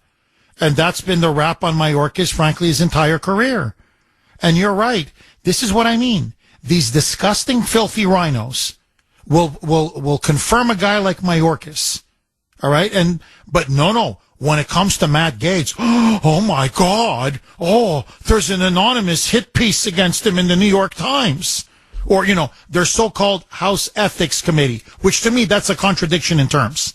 What ethics is there in the House of Representatives? No, really. Congress is the biggest whorehouse on the planet. Everyone says, oh my God, it's the cradle of democracy. No, it's the cradle of corruption. That's really what Congress is. That's why Trump won. The American people are like, clean this cesspool up once and for all. So you're completely right.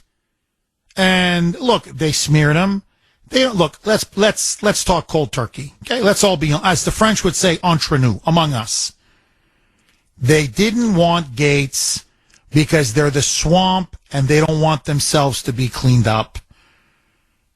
You got a guy like McConnell who's been there forever, who has used his position to enrich himself and his family with these disgusting deals with China. His wife's family has a shipping company with China. They're now worth over $80 million. $80 million. So he has lined his pockets throughout his entire career. Susan Collins, Lisa Murkowski, they're not too bright, number one. Number two, they're mouthpieces for the deep state. They're establishment shills. You could write down the list. The lobbyists own them. The special interests own them. The donors own them. Now, the question is, are we going to continue to allow them to keep sabotaging us and stabbing us in the back? That's the question we have to ask ourselves. And I'm sorry, but I've got to state the obvious. Do you notice that Democrats never do this to each other? I'll tell you this, they all back Mayorkas just to give, or Merrick Garland, maybe the most corrupt, incompetent attorney general in the history of the United States. Every single Democrat voted for him. And by the way, so did Susan Collins. So there you go. That tells you everything you need to know. But Matt Gaetz, oh no. And they're lining up. I'm telling you now, they think they're running the show. They think, well, we got rid of Gaetz. Now they're flopping their mouths in the media. We're not happy with Pete Hegseth. We're going to take him out. And then Tulsi, Tom Tillis, that rhino senator from North Carolina, literally said there's a litmus test on Tulsi Gabbard. He is going to ask her, do you put the interests of Ukraine first? He literally said that. If you don't support Ukraine, then we will not support you to be the next director of national intelligence. Are you kidding me? Are you kidding me? Tulsi Gabbard supports America. She puts American interests first, not Ukraine's interests first. So they think now they can derail and kill every Trump nomination, everyone that's a disruptor, a change agent, who's going to go there and really drain that swamp. Well, I got news for them. You didn't win the election. We did. We did. You didn't win the election. Trump did. And he has a mandate, a decisive, overwhelming mandate. If he wants Pam Bondi, you give him Pam Bondi. If he wants Gabbard or R.F. Kennedy Jr. or Pete Hegseth, you give him his picks. So I'm sorry. The swamp lost. They don't want to accept defeat. That's what this is all about. They're just protecting their rear ends. Their power, their wealth, their control, their privilege. And honestly, if I'm Trump, it's now time to drop that hammer. Look, you got to start making phone calls. Hey, guys, if this is how you want to play, believe me, I can make life miserable for you, too. And when we start primarying every single one of you, believe me, you're going to be done. So let me throw this on the table and take more of your calls. 617-266-6868. Is it time to primary these rhinos? And are they the real enemy to Trump's agenda? 820 on the great WRKO. Jeff Kuhner, Boston's Bulldozer. 617-266-6868 is the number. Let's go to Veronica in Florida. Thanks for holding, Veronica, and welcome. Jeff, I have a feeling that it might be DeSantis because he needs to get his shine back on his star, and being a strong senator would do that. And when Gaetz resigned, he resigned from the 118th Congress, but he didn't resign from the 119th. And I do think, because, you know, I play a lot of politics here in Florida, that he definitely wants to be governor, and so does Byron Donalds, because in January we had the sex scandal with Christian Ziegler, the chairman of the RPOF, the Republican Party of Florida, and Gaetz and Donalds were there. And so I was like, okay, well, they're showing us their cards. They definitely want to be governor. So that's how I see it, Jeff. Interesting. So you think ultimately DeSantis wants to appoint himself to take over Rubio's seat, correct? I sure do, because he needs to, you know, he kind of ended his running for presidency with a thud, and he's got to get back in front of America and show that he's strong. And then it would be great for us, too, because DeSantis and Scott strong together, and then Pam Bondi, you know, she was our attorney general for 8 years and kicked ass, and she's always been a loyalist to Trump. So she's been really the perfect pick, and we know she'll slide right through. And Gaetz goes back to Congress, serves his term, and then uses that as a launching pad to run for governor in 2026, correct?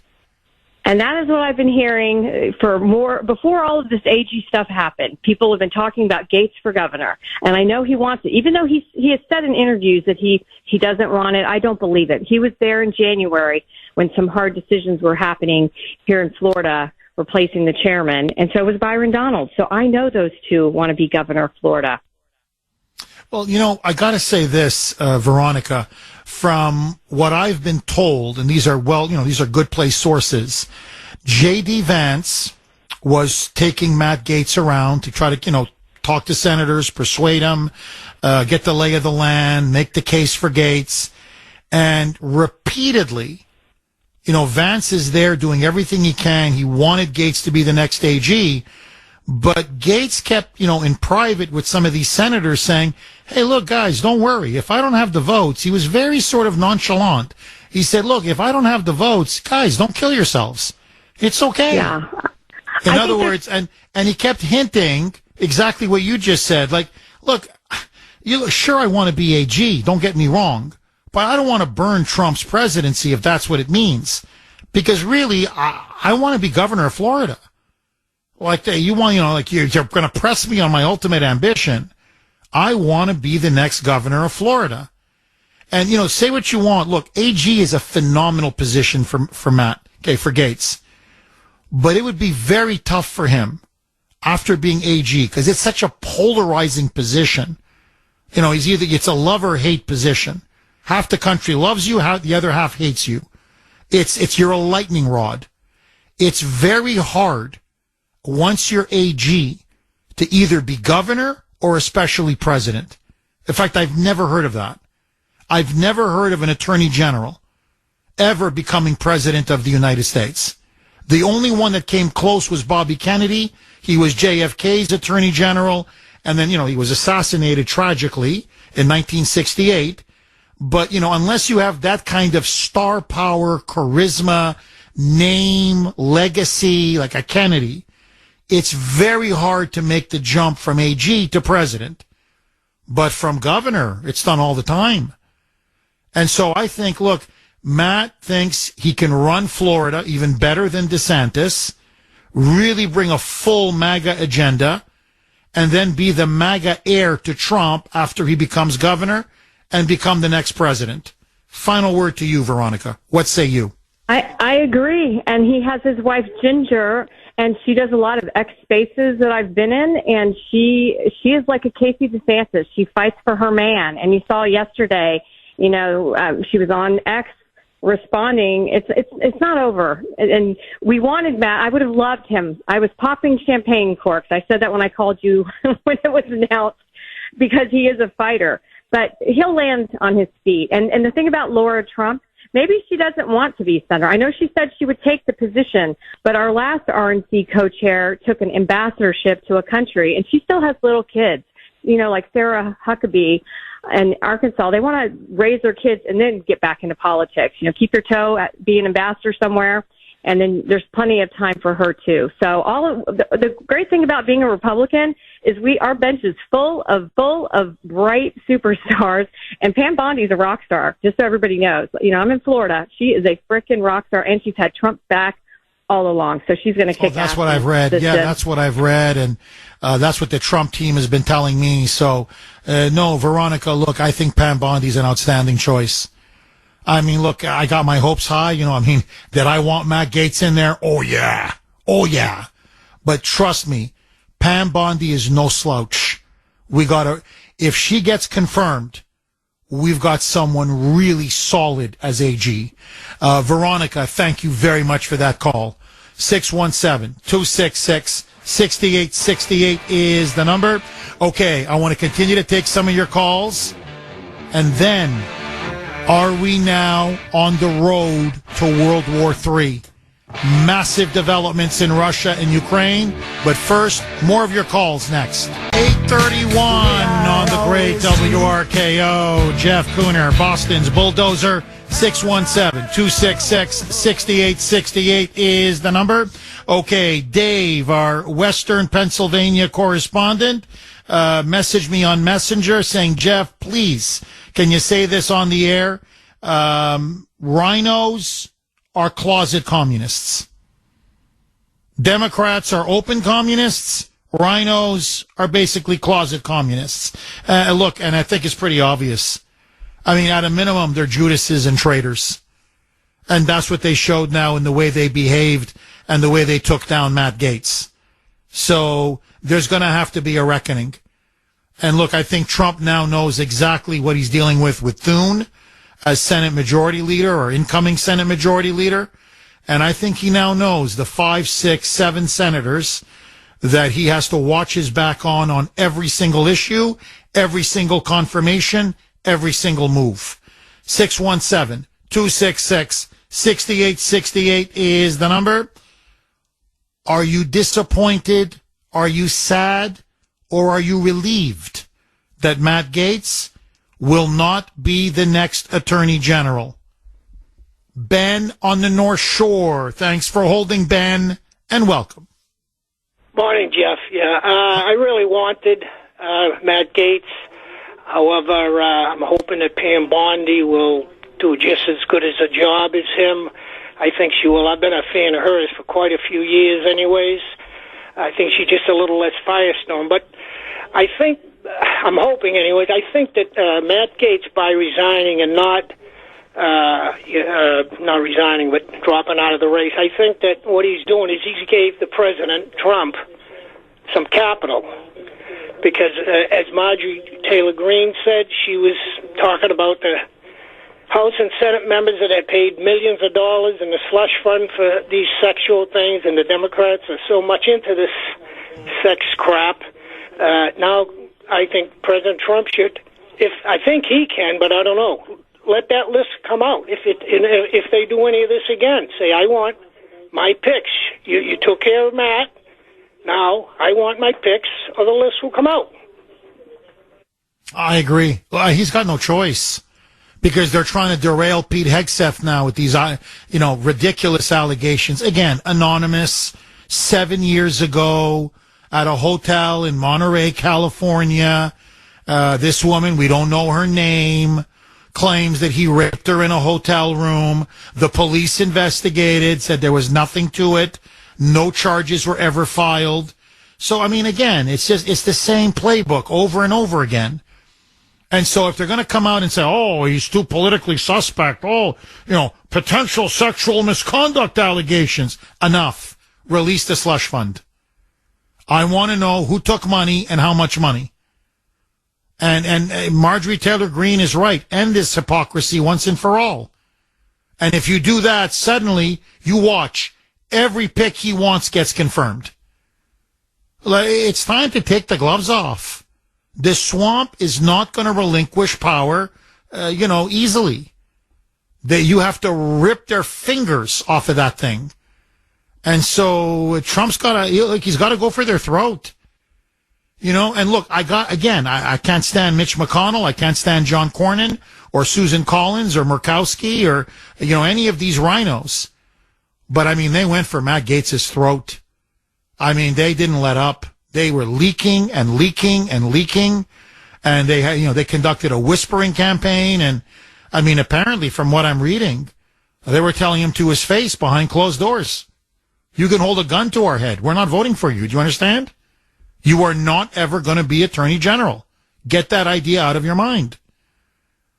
And, I mean, and so quick. We're just, barely 2.5 weeks after Trump's election victory. And they're still acting like they're running the place. So I think they need to understand there's a new sheriff in town, and his name is Donald J. Trump. Ben, I want to give you the final word on this. Pam Bondi, Florida loves her, or many people in Florida love her.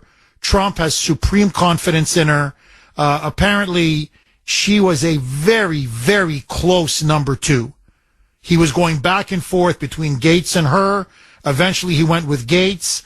But when Gaetz announced that he was withdrawing, even the media admitted they've never seen somebody follow up with a pick that quick. So clearly, he has supreme confidence in Pam Bondi. Can she get the job done at the DOJ? Do you have confidence in her? From what I saw earlier, like when they pulled the Russia hoax there, I think she can. I think she's just a little less firestone and brim, so to speak. But I think she'll get the job done. I agree with you. Yeah, fire and brimstone. No, I agree with you. I don't think she's quite as, flamboyant as, doesn't get as much attention as Matt Gaetz. And, Gaetz is so articulate and, is, political theater. He truly understands how to really draw attention to something. He's just a force of nature. But, I mean, apparently she's a worker. I mean, she'll put in 16, 18 long, hour days. And when she sets her teeth on something, she doesn't let go. So everybody said Gaetz is a pit bull, and he is, but she's a bulldog. I mean, that's what I'm saying. I don't think the deep state really, in the end, with the pick of Pam Bondi, I don't know what they won. I mean, they won a symbolic victory, but that's about it. Thank you very much for that call. I really appreciate it. Lorenzo in South Boston. Thanks for holding, Lorenzo, and welcome. Oh, thanks, Jeff, for taking my call. My pleasure, Lorenzo. You're right about the deep state. They were going to go after Gaetz no matter what. Veronica called from Florida. She's right too. They've been talking about Gaetz as governor for a long time. It's been in the workings.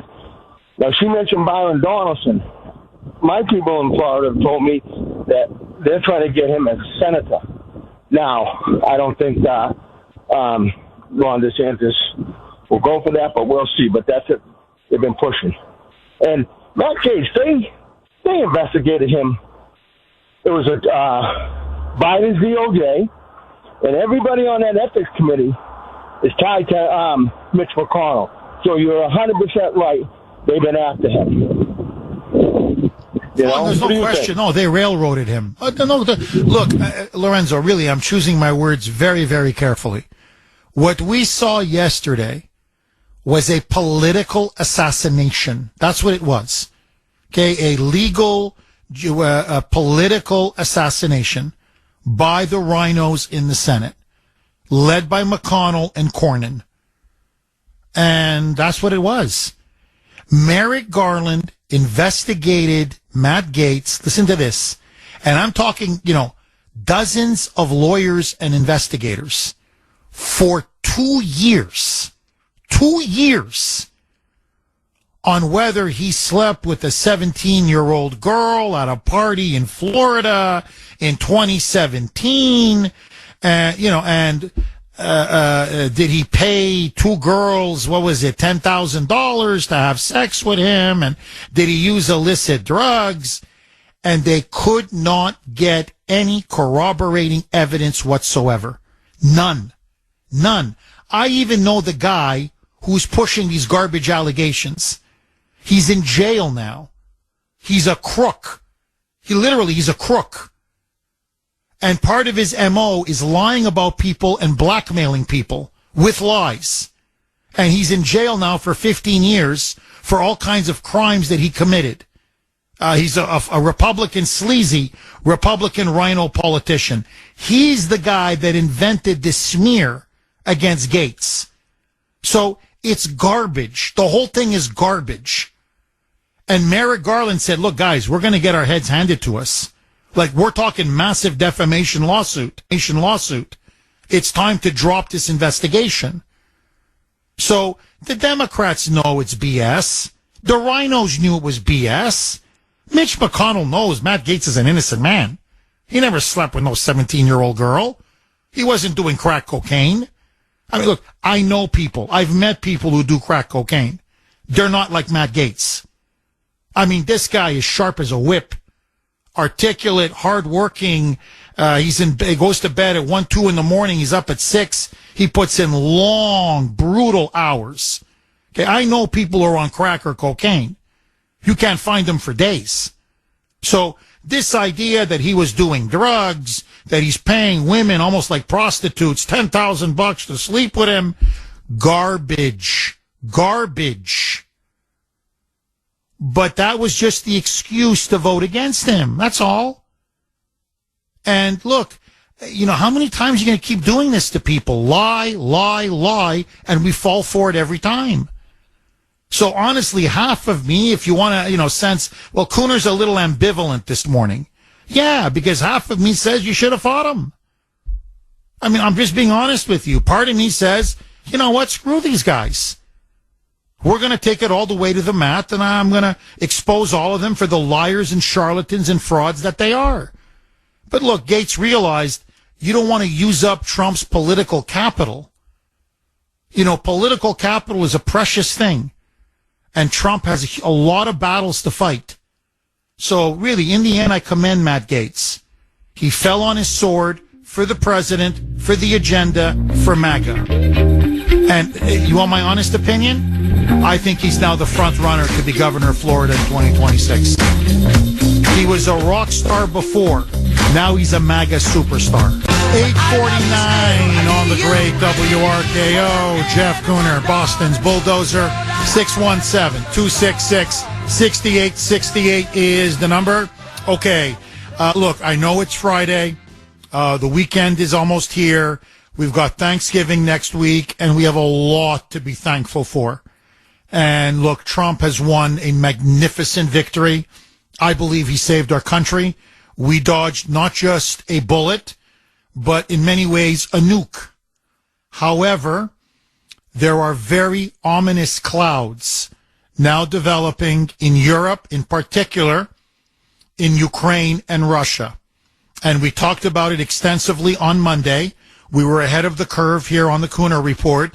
And now all of you, please, you need to listen at least to the next 10 minutes. Because what Joe Biden is now doing is beyond reckless. It is beyond irresponsible.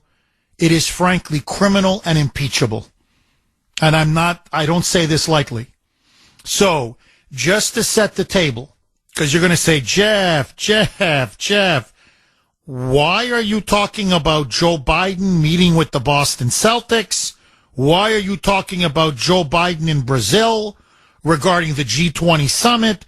What does this have to do with glory to Ukraine and Putin and Russia and Zelensky and potential World War III? Trust me, it will all make sense. So, just a few days ago, this is no exaggeration, not for comedic effect or dramatic effect, Joe Biden was in Brazil at the G20 summit. And he delivered a brief statement, and then to the shock and horror of all reporters present, not just American reporters, the international media, he is so mentally gone. It is such an obvious embarrassment. He literally turned around like a lost 3-year-old child, and he wandered off into the rainforest. Please look it up. Don't take my word for it. I'm telling you. Everybody was gasping. What? Like, he's just like a child. He just wanders off into the rainforest. And then, in another instance, to show you that the advanced cognitive decline, the dementia that is so obviously there now, they do a big group, G20 summit picture. It's the end of the summit. Everybody gets together, all these world leaders, and they all do a big group shot, a big group picture. Joe Biden is lost. He's behind a tree. They're like, where's the president? Where's the American president? He's not in the picture. Why is he not in the picture? Because Joey is staring into outer space behind some tree. I don't know if he's looking at the birds. I have no idea what the hell's going on. Maybe he saw Kamala Harris. I mean, really, I don't. They're telling Biden. They're telling him to wait for Biden, guys. Oh my God.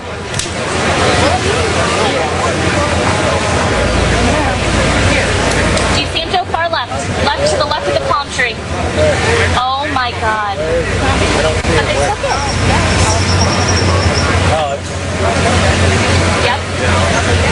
It's right there. Joe, he's behind the palm tree right now. That's a reporter.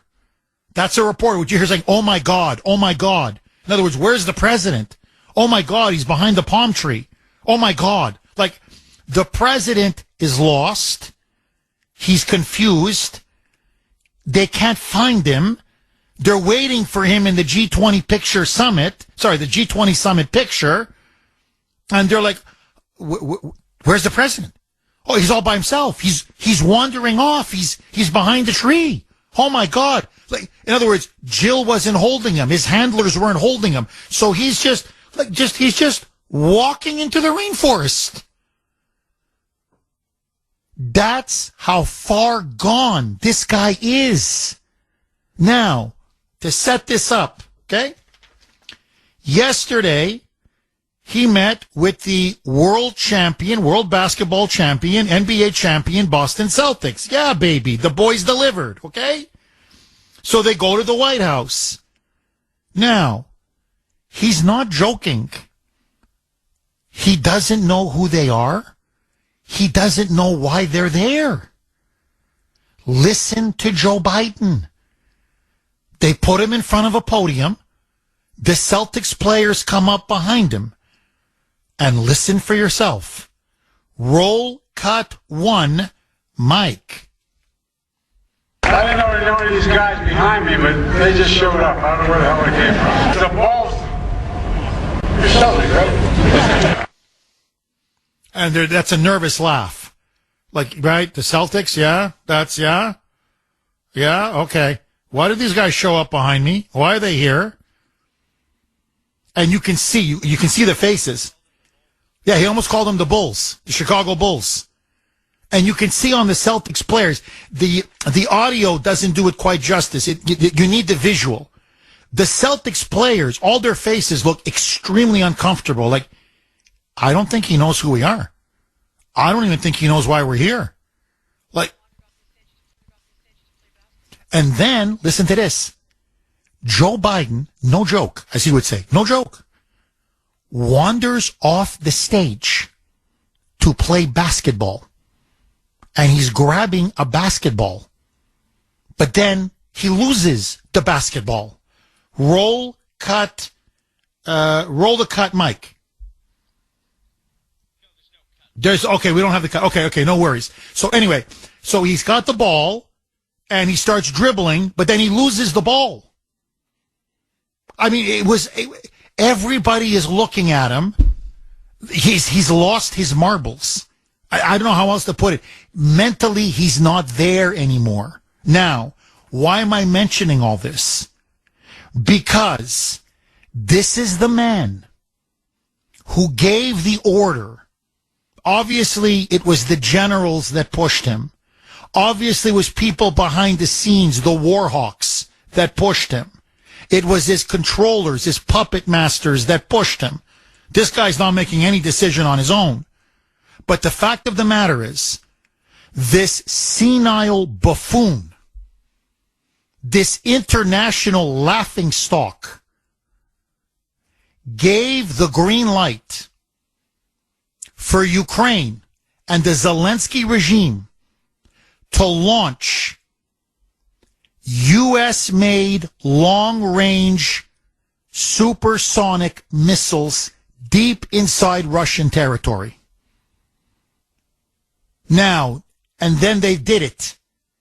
Not only did he say, you have permission to take U.S. missiles, and by the way, guided by the U.S. military, controlled by the U.S. military, Ukraine does not have the ability or the military personnel to be able to control or guide these missiles. So technically, the Ukrainians are pushing the button. But it's our missiles, our satellites, our people who are guiding it to where they want it to go. 6, they're called ATACMS missiles.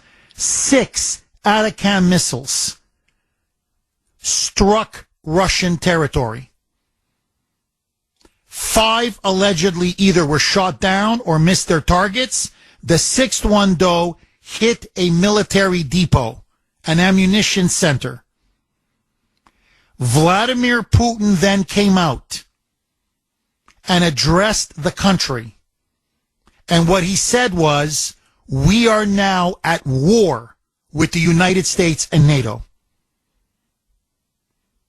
That the United States, using Ukraine as its proxy, has now decided to use its missiles, its military, to attack Russia and Russian cities and Russian military targets.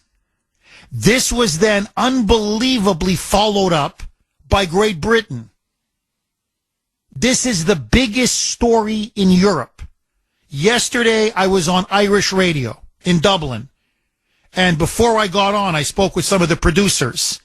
And I said, hey, what's the big story in Europe? And they said, my God, we're all on pins and needles, Jeff. We are now anticipating World War III. People here can't wait for Trump to get into power. They now fear we are on the road to a massive escalation that could end up going nuclear. Great Britain, with its far-left Labour government, led by this moonbat. I mean, you think Biden is crazy. Keir Starmer is even crazier. The Prime Minister of Britain. Keir Starmer is his name.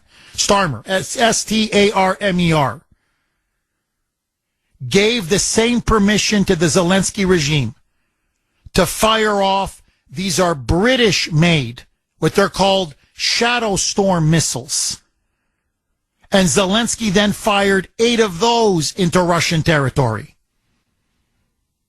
So NATO now is officially at war with Russia. Yesterday, and this is the part all of you need to hear, this is now what has set off alarm bells everywhere. Vladimir Putin said, I'm not bluffing. I keep telling you, I'm not bluffing. Okay, you want to fire these supersonic missiles into Russian territory? You want to declare war on Russia? Here it comes, baby. In the central Ukrainian city of Dnipro, there was a massive explosion in the downtown center. It did devastating destruction and damage. But even worse than that, the Ukrainian government immediately said, this missile came in so fast and hit us so hard, none of the Patriot missile defense systems were able to block it or intercept it, that this was a missile they had never, ever seen before.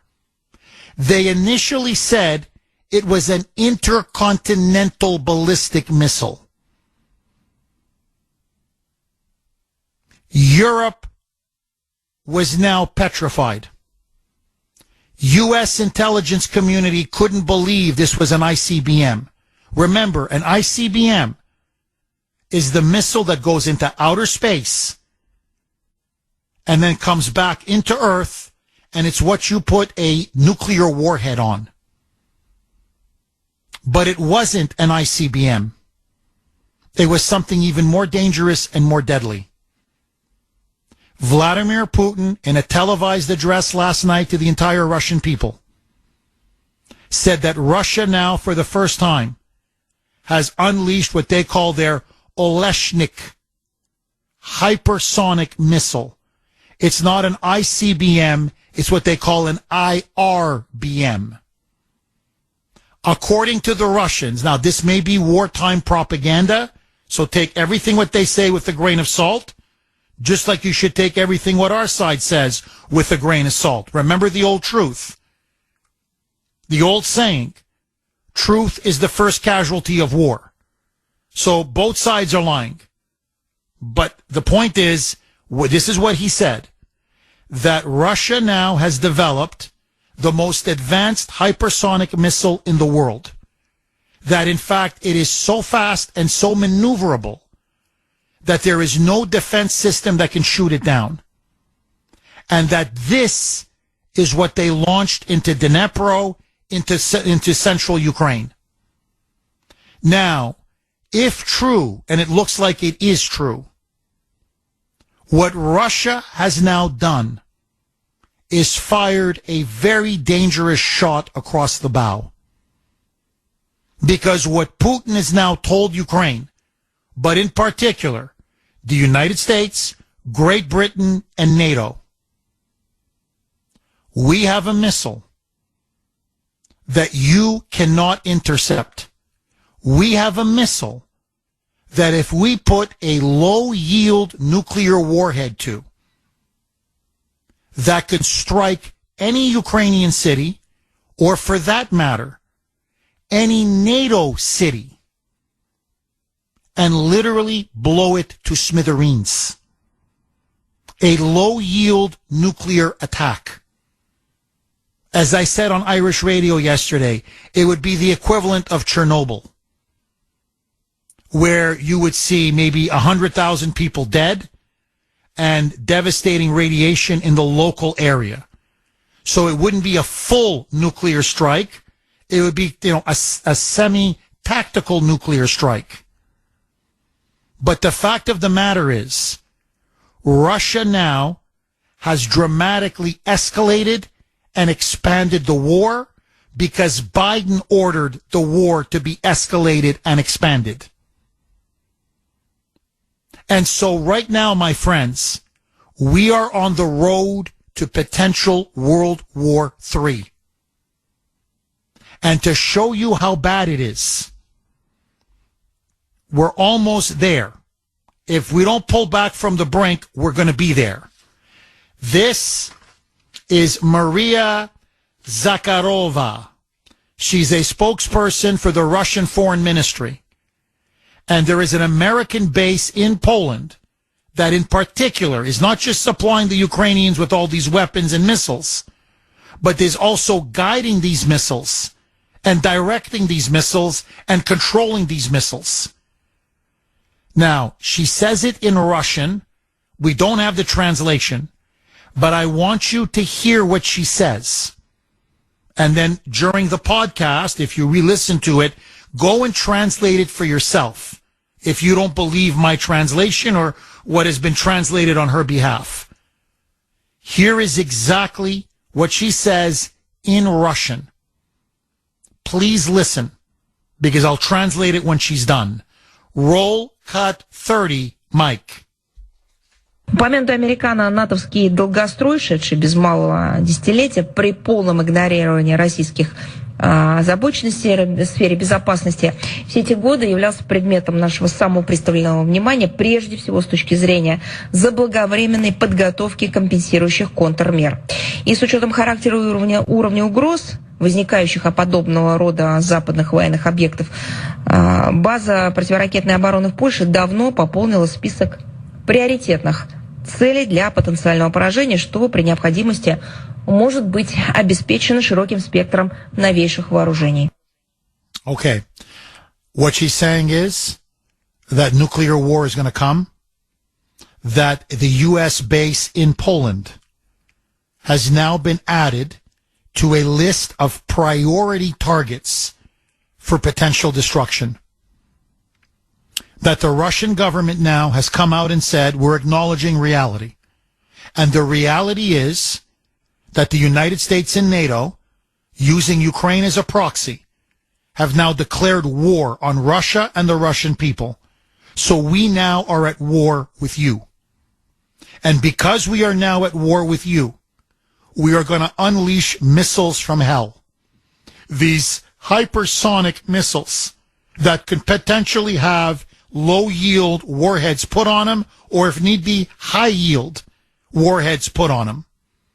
And that a U.S. base in Poland is now on the top list of priority targets. Now, let me just say a few more words, and then I want to open it up to you. 617-266-6868 is the number. What is most remarkable about all of this, and let's be very clear, this is a massive escalation. The Europeans know it.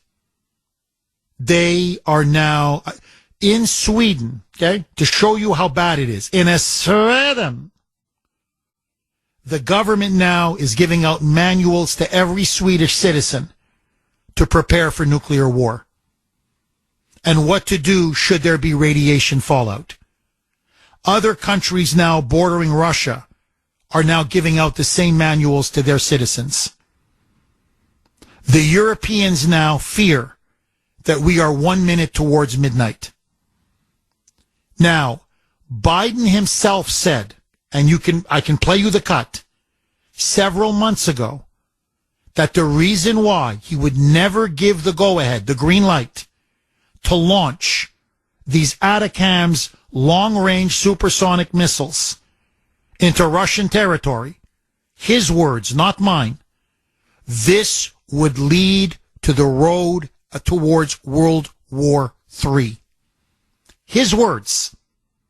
This would put us down the road to global war. He reversed what he himself said 3 months ago. That this man, and more importantly, the crazy war hawks, the insane generals, the insane advisors, would actually authorize this. It is beyond horrific. It is beyond insane. And to do this, when both Zelensky and Putin, and I want to stress this point, Zelensky now has publicly come out and said, the war is lost for Ukraine. Ukraine now must negotiate a peace settlement. He now welcomes Donald Trump as the mediator. Vladimir Putin said, Russia now wants to end this war. And Trump is the man to deliver peace. There's now a massive new pullout in Ukraine. Over half of the Ukrainian people now say they want the war to end now, immediately. It has been a complete tragedy and catastrophe for that country.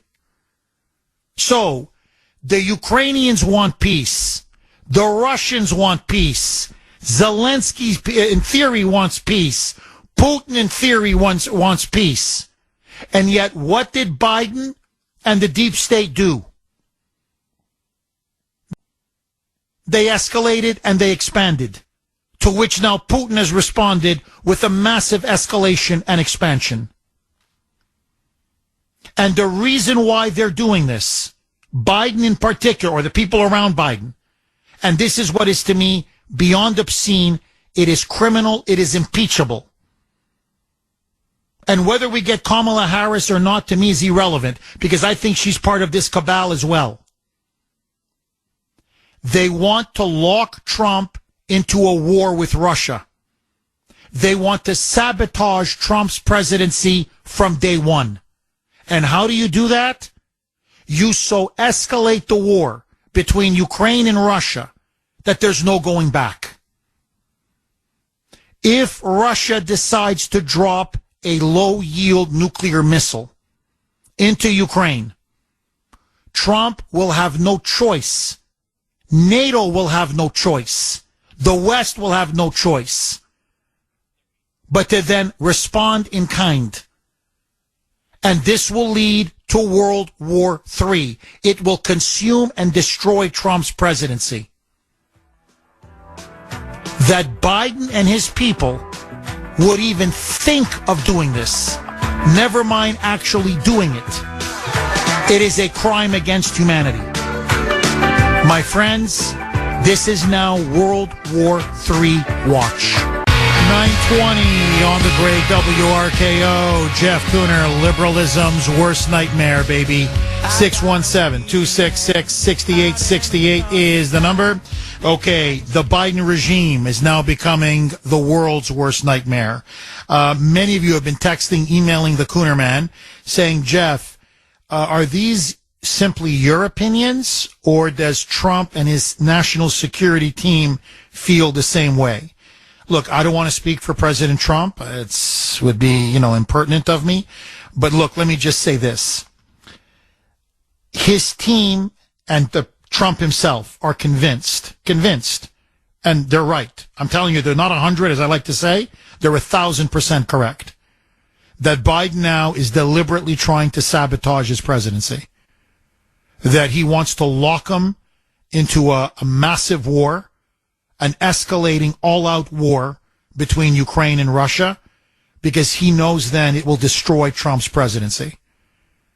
They're convinced of it, and they see every move by Biden and his lackey, Keir Starmer, the Prime Minister of Britain, and they're saying that's why they gave Ukraine the go-ahead to launch these Atacam missiles and these Shadow Storm long-range missiles deep into Russian territory, these supersonic missiles.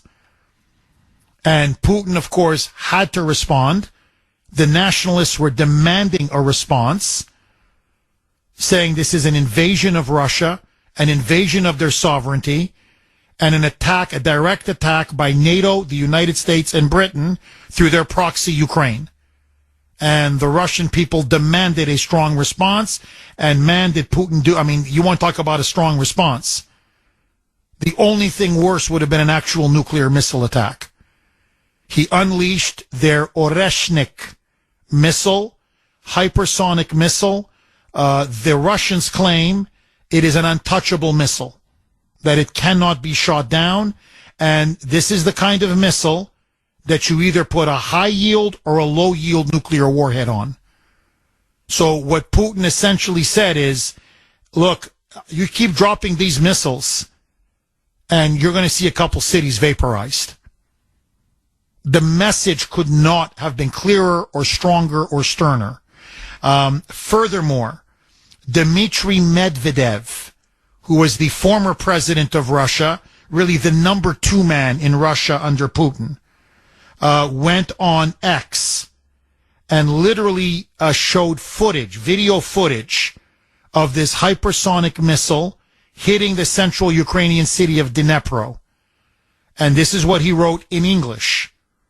So that's what you wanted? Question mark. Well, you've damn well got it! Exclamation point. A hypersonic ballistic missile attack. And then you see the footage of this hypersonic missile crashing. And I mean, it hit hard.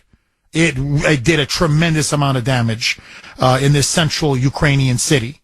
So the Russians now are openly saying, Putin addressed the country, saying this is now the latest missile. We have now used it for the first time on a massive population center. We are now at war with America and NATO. Now, furthermore, another major development, and clearly the war now is getting out of control. It's expanding and it's escalating. North Korea has now sent countless thousands of troops into Mother Russia. Putin now is going to be using at least 10,000 North Korean troops to try to repel Ukrainian forces who have annexed a chunk of Russia, southern Russia. It's called the Kursk region. And so North Korean forces, backed by communist China, obviously backed by Little Rocket Man, Kim Jong-un, are now side by side fighting with Russian troops against Ukrainian troops on Russian soil. So what you're now seeing is the globalization of this war. It's escalating, it's getting bigger, it's expanding, and slowly but surely, this is the fear now. It's like a snowball going down the mountain. There's a certain point where you can't pull back. Now, do I believe Putin is an insane man? No. Do I believe he's crazy and wants a nuclear war? Absolutely not. Do I think ultimately he wants an exit ramp? Does he want to end this war? Yes. Do the Ukrainian people want an exit ramp? Do they want to end this war? Yes. Yes.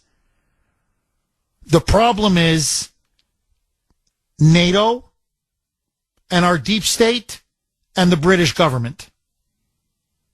The West, or at least the elites of the West, the globalists, are determined now to have a world war with Russia.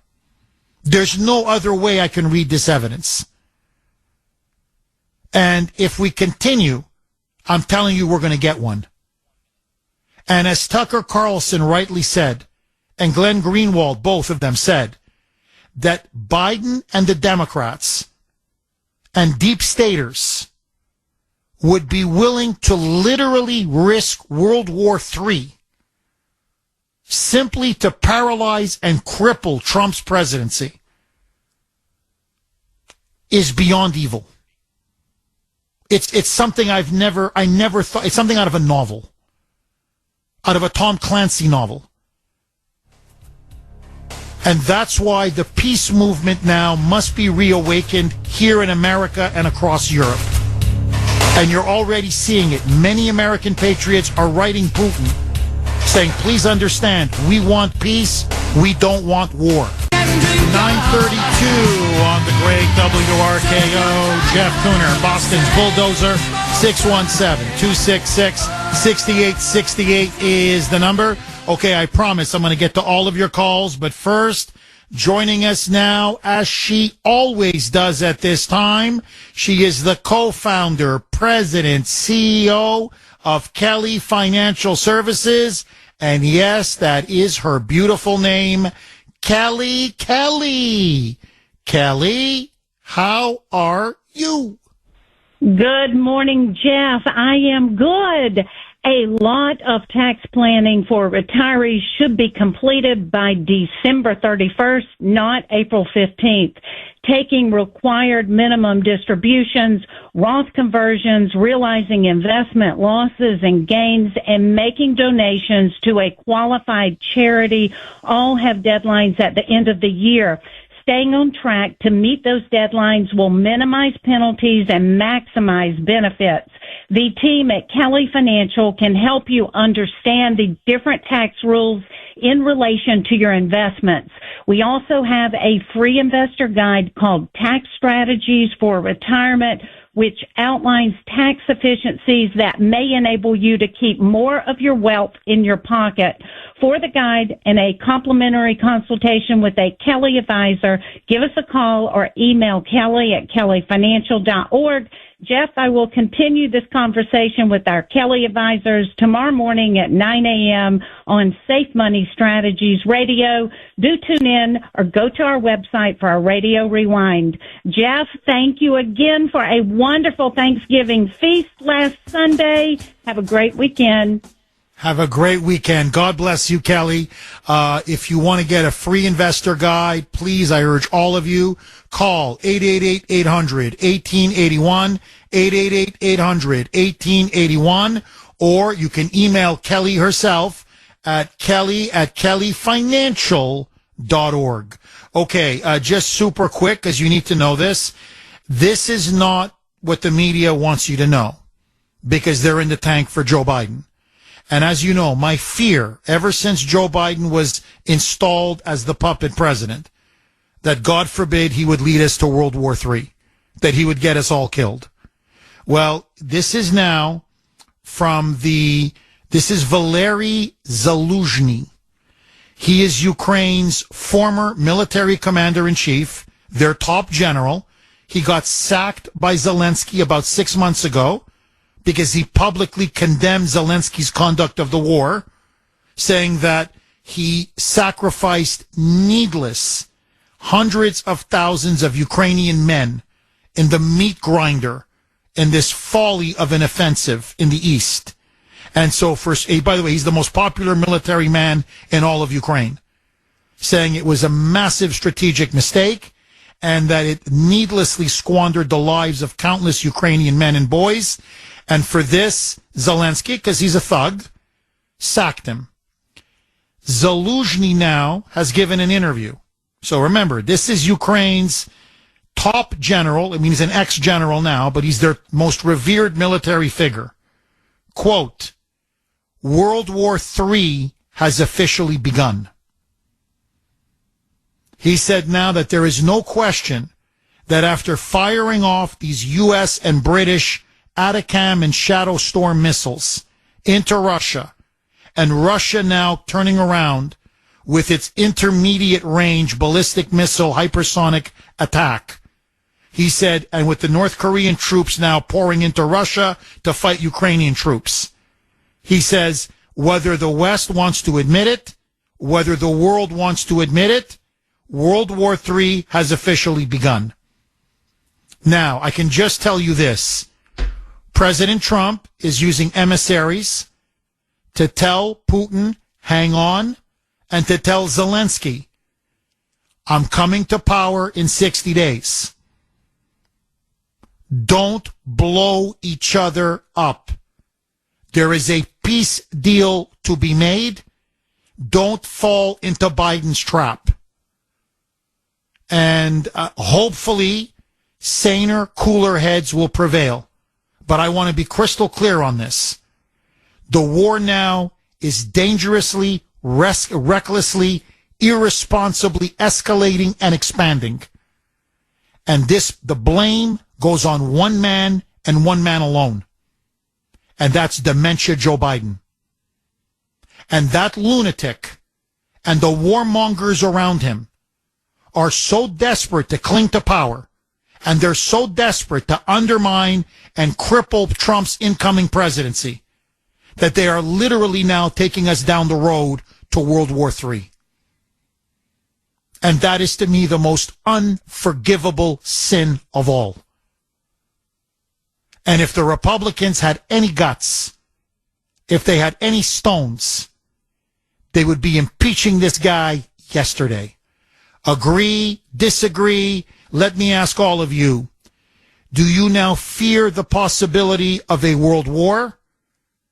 And do you believe Biden and the military-industrial complex are now deliberately trying to sabotage Trump from the first day of his presidency by locking him in to an all-out war? 617-266-6868. Frank in Gloucester.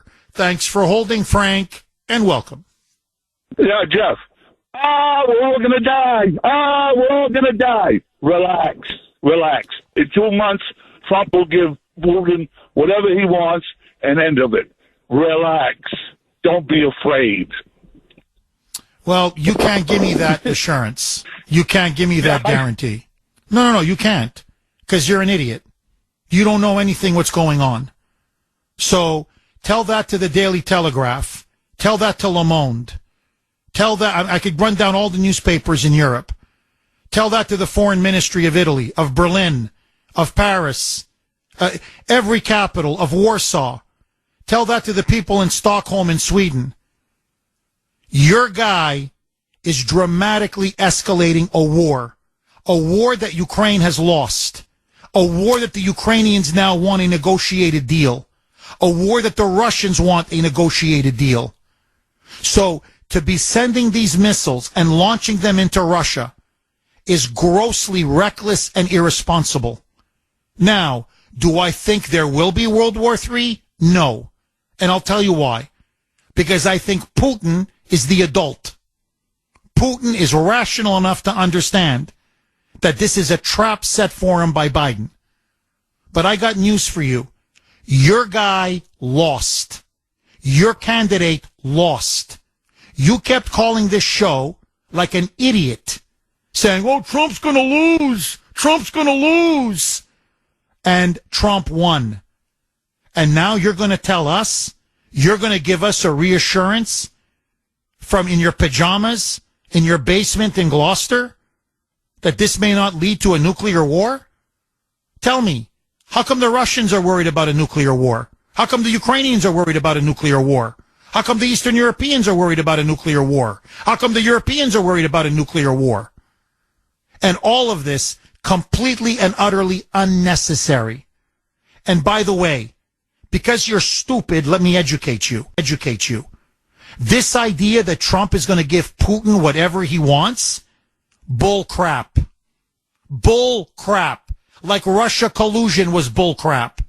I know what the peace deal is. The Trump team has pretty much put out the blueprint. As he told Zelensky in not one but 2 phone calls, Ukraine is going to get peace with honor. Ukraine is going to hold most of its territory.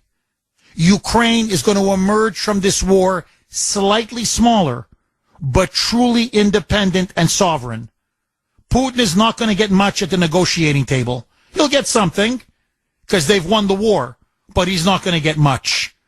So if Putin wants an exit ramp, if Zelensky wants an exit ramp, Trump is going to give it to him. But this idea that Putin is going to gobble up Ukraine or that Trump is going to hand him Eastern Europe, you're freaking crazy. Do you understand that? You're nuts. You belong in a mental asylum. The only thing about you I don't quite get is, are you that stupid or are you that nuts? That's the only debate with you, Frank. Final word to you, my friend. No, I get the final word. You're saying what I was telling you. Trump is going to give Putin whatever he wants, and he's going to call it peace with honor. So I'm not telling all these countries. I'm telling you. Don't be afraid. No. Again, that's what I mean. Would it kill you to read a newspaper? Yeah, wait a minute. I'll tell you what Putin wants. I mean, you want war? Is that what you want, Frank? You want World War III? You think the Donbass is worth World War III? Listen, do you think the Donbass? I'm asking you a basic question. Do you think the Donbass? You don't even know where the Donbass is. Okay, you don't even know what you don't even know what the name stands for. Do you think the Donbass is worth World War III? Yes or no? Frank? Hello, Frank? Frank? Oh, the bell is ringing, Frank. They're calling you back into the mental asylum. You got to go back in, Frank. People like him are going to get us killed.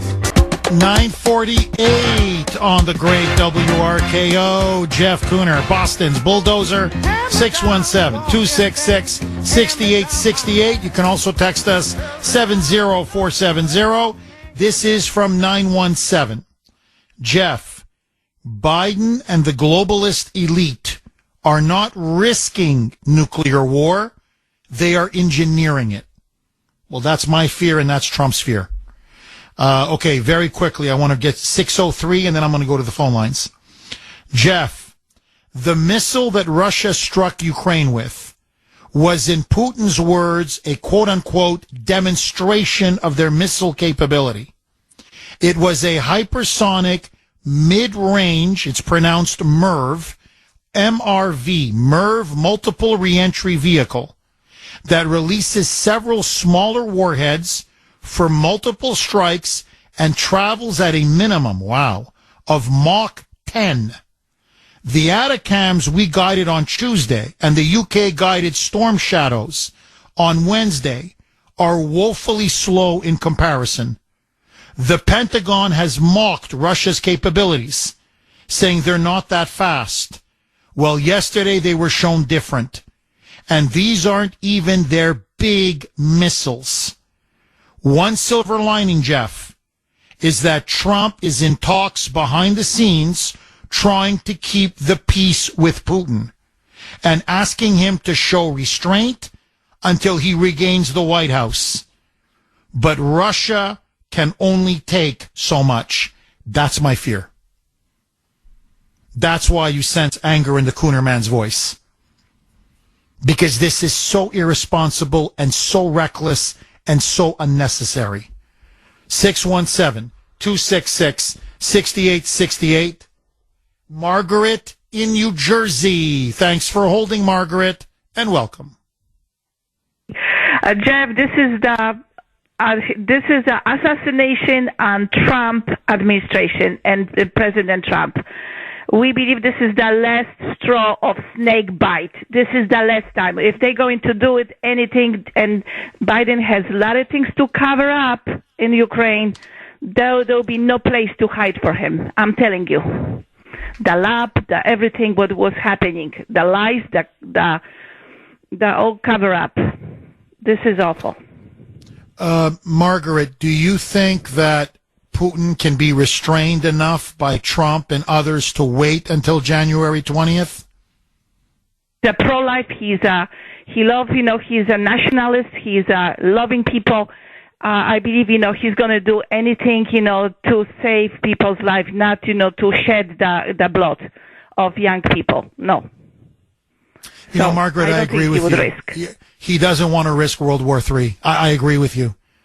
And look, Biden and that clown, Keir Starmer, that Prime Minister of Britain, I'm telling you, those two are war criminals. They really are. And anyway, fingers crossed, let's pray, and hopefully cooler, saner, rational heads will prevail. Margaret, thank you very much for that call. But I love that phrase. They want to snake bite Trump. And this is their last play. So plunge the world into a world war, and then that'll tie Trump's hands. Where, he can't drain the deep state because this deep state will be in power because you're going to need the deep state to fight a war. That's why they want to lock Trump in. So anyway, Putin needs to hang on, 60 more days, and then peace will come, God willing. Harry in Maine. Thanks for holding, Harry, and welcome. Hey, Jeff, good morning. Margaret's 100% right. And before you had that moron from Gloucester on, you basically stole my thunder. I'll make it quick. There's not a lot of options. As far as Zelensky goes, the least said about him, the better.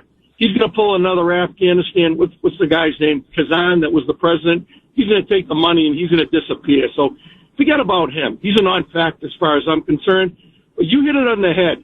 The best way for us to prevent any further damage is to escalate it in the form of protest. We don't have the time or the ability as citizens to do that, but where we can be heard and protest loud is in the House. And Mike Johnson, as you said, needs to strap on a set and immediately call for the impeachment of Joe Biden. Because most of the audience on your show are aware of what's going on through you, but most of America is not. They just don't pay attention to this detail. But when there's an impeachment, it gets everyone's attention. It gets the headlines of mass media and everybody. Okay? So if he doesn't impeach him immediately, okay, he can rally the Senate this time, and I'll tell you why. In the past, he wouldn't have been able to. Biden's got no political capital left. He's gone. He's a lame duck. This is all about Barack Obama, Antony Blinken, and that moron Jake Sullivan. Okay? So if they take it to impeachment and they go to the Senate, they're likely to get an approval through the Senate this time because unless they have no brains at all, there'll be enough Democrat senators that will also support an impeachment. Now, this is going to be a real wild card, and it may surprise you a bit, but if Kamala Harris is installed, she's got an opportunity to do something about her future and her legacy, because she might come to her senses in 45 days or whatever it is since they eject Biden from the White House. She might be able to be part of a smoothing over and work towards a peace plan and at least make herself look half decent and half competent and save some of her own political capital. But other than that, I agree with everything you said. Oh, Harry, look, you're brilliant. I'm telling you, you're brilliant. Or let's just, fine, even if you don't remove him, just the fact that you're impeaching him, the country will know about it. They'll say, are you insane? And that'll put so much pressure on Biden, on Blinken, on Sullivan, on Obama, on all these crazy war hawks and warmongers. They're going to have to back down. It'll activate the peace movement. So you don't even need to remove the guy, but you need at least to start putting real pressure on him. And that's what impeachment would do. So, Harry, I love it. I love it. I love it. Mike, how much time left? All right, quickly. Steve in New Hampshire, I hate to do this to you. 1 minute, go.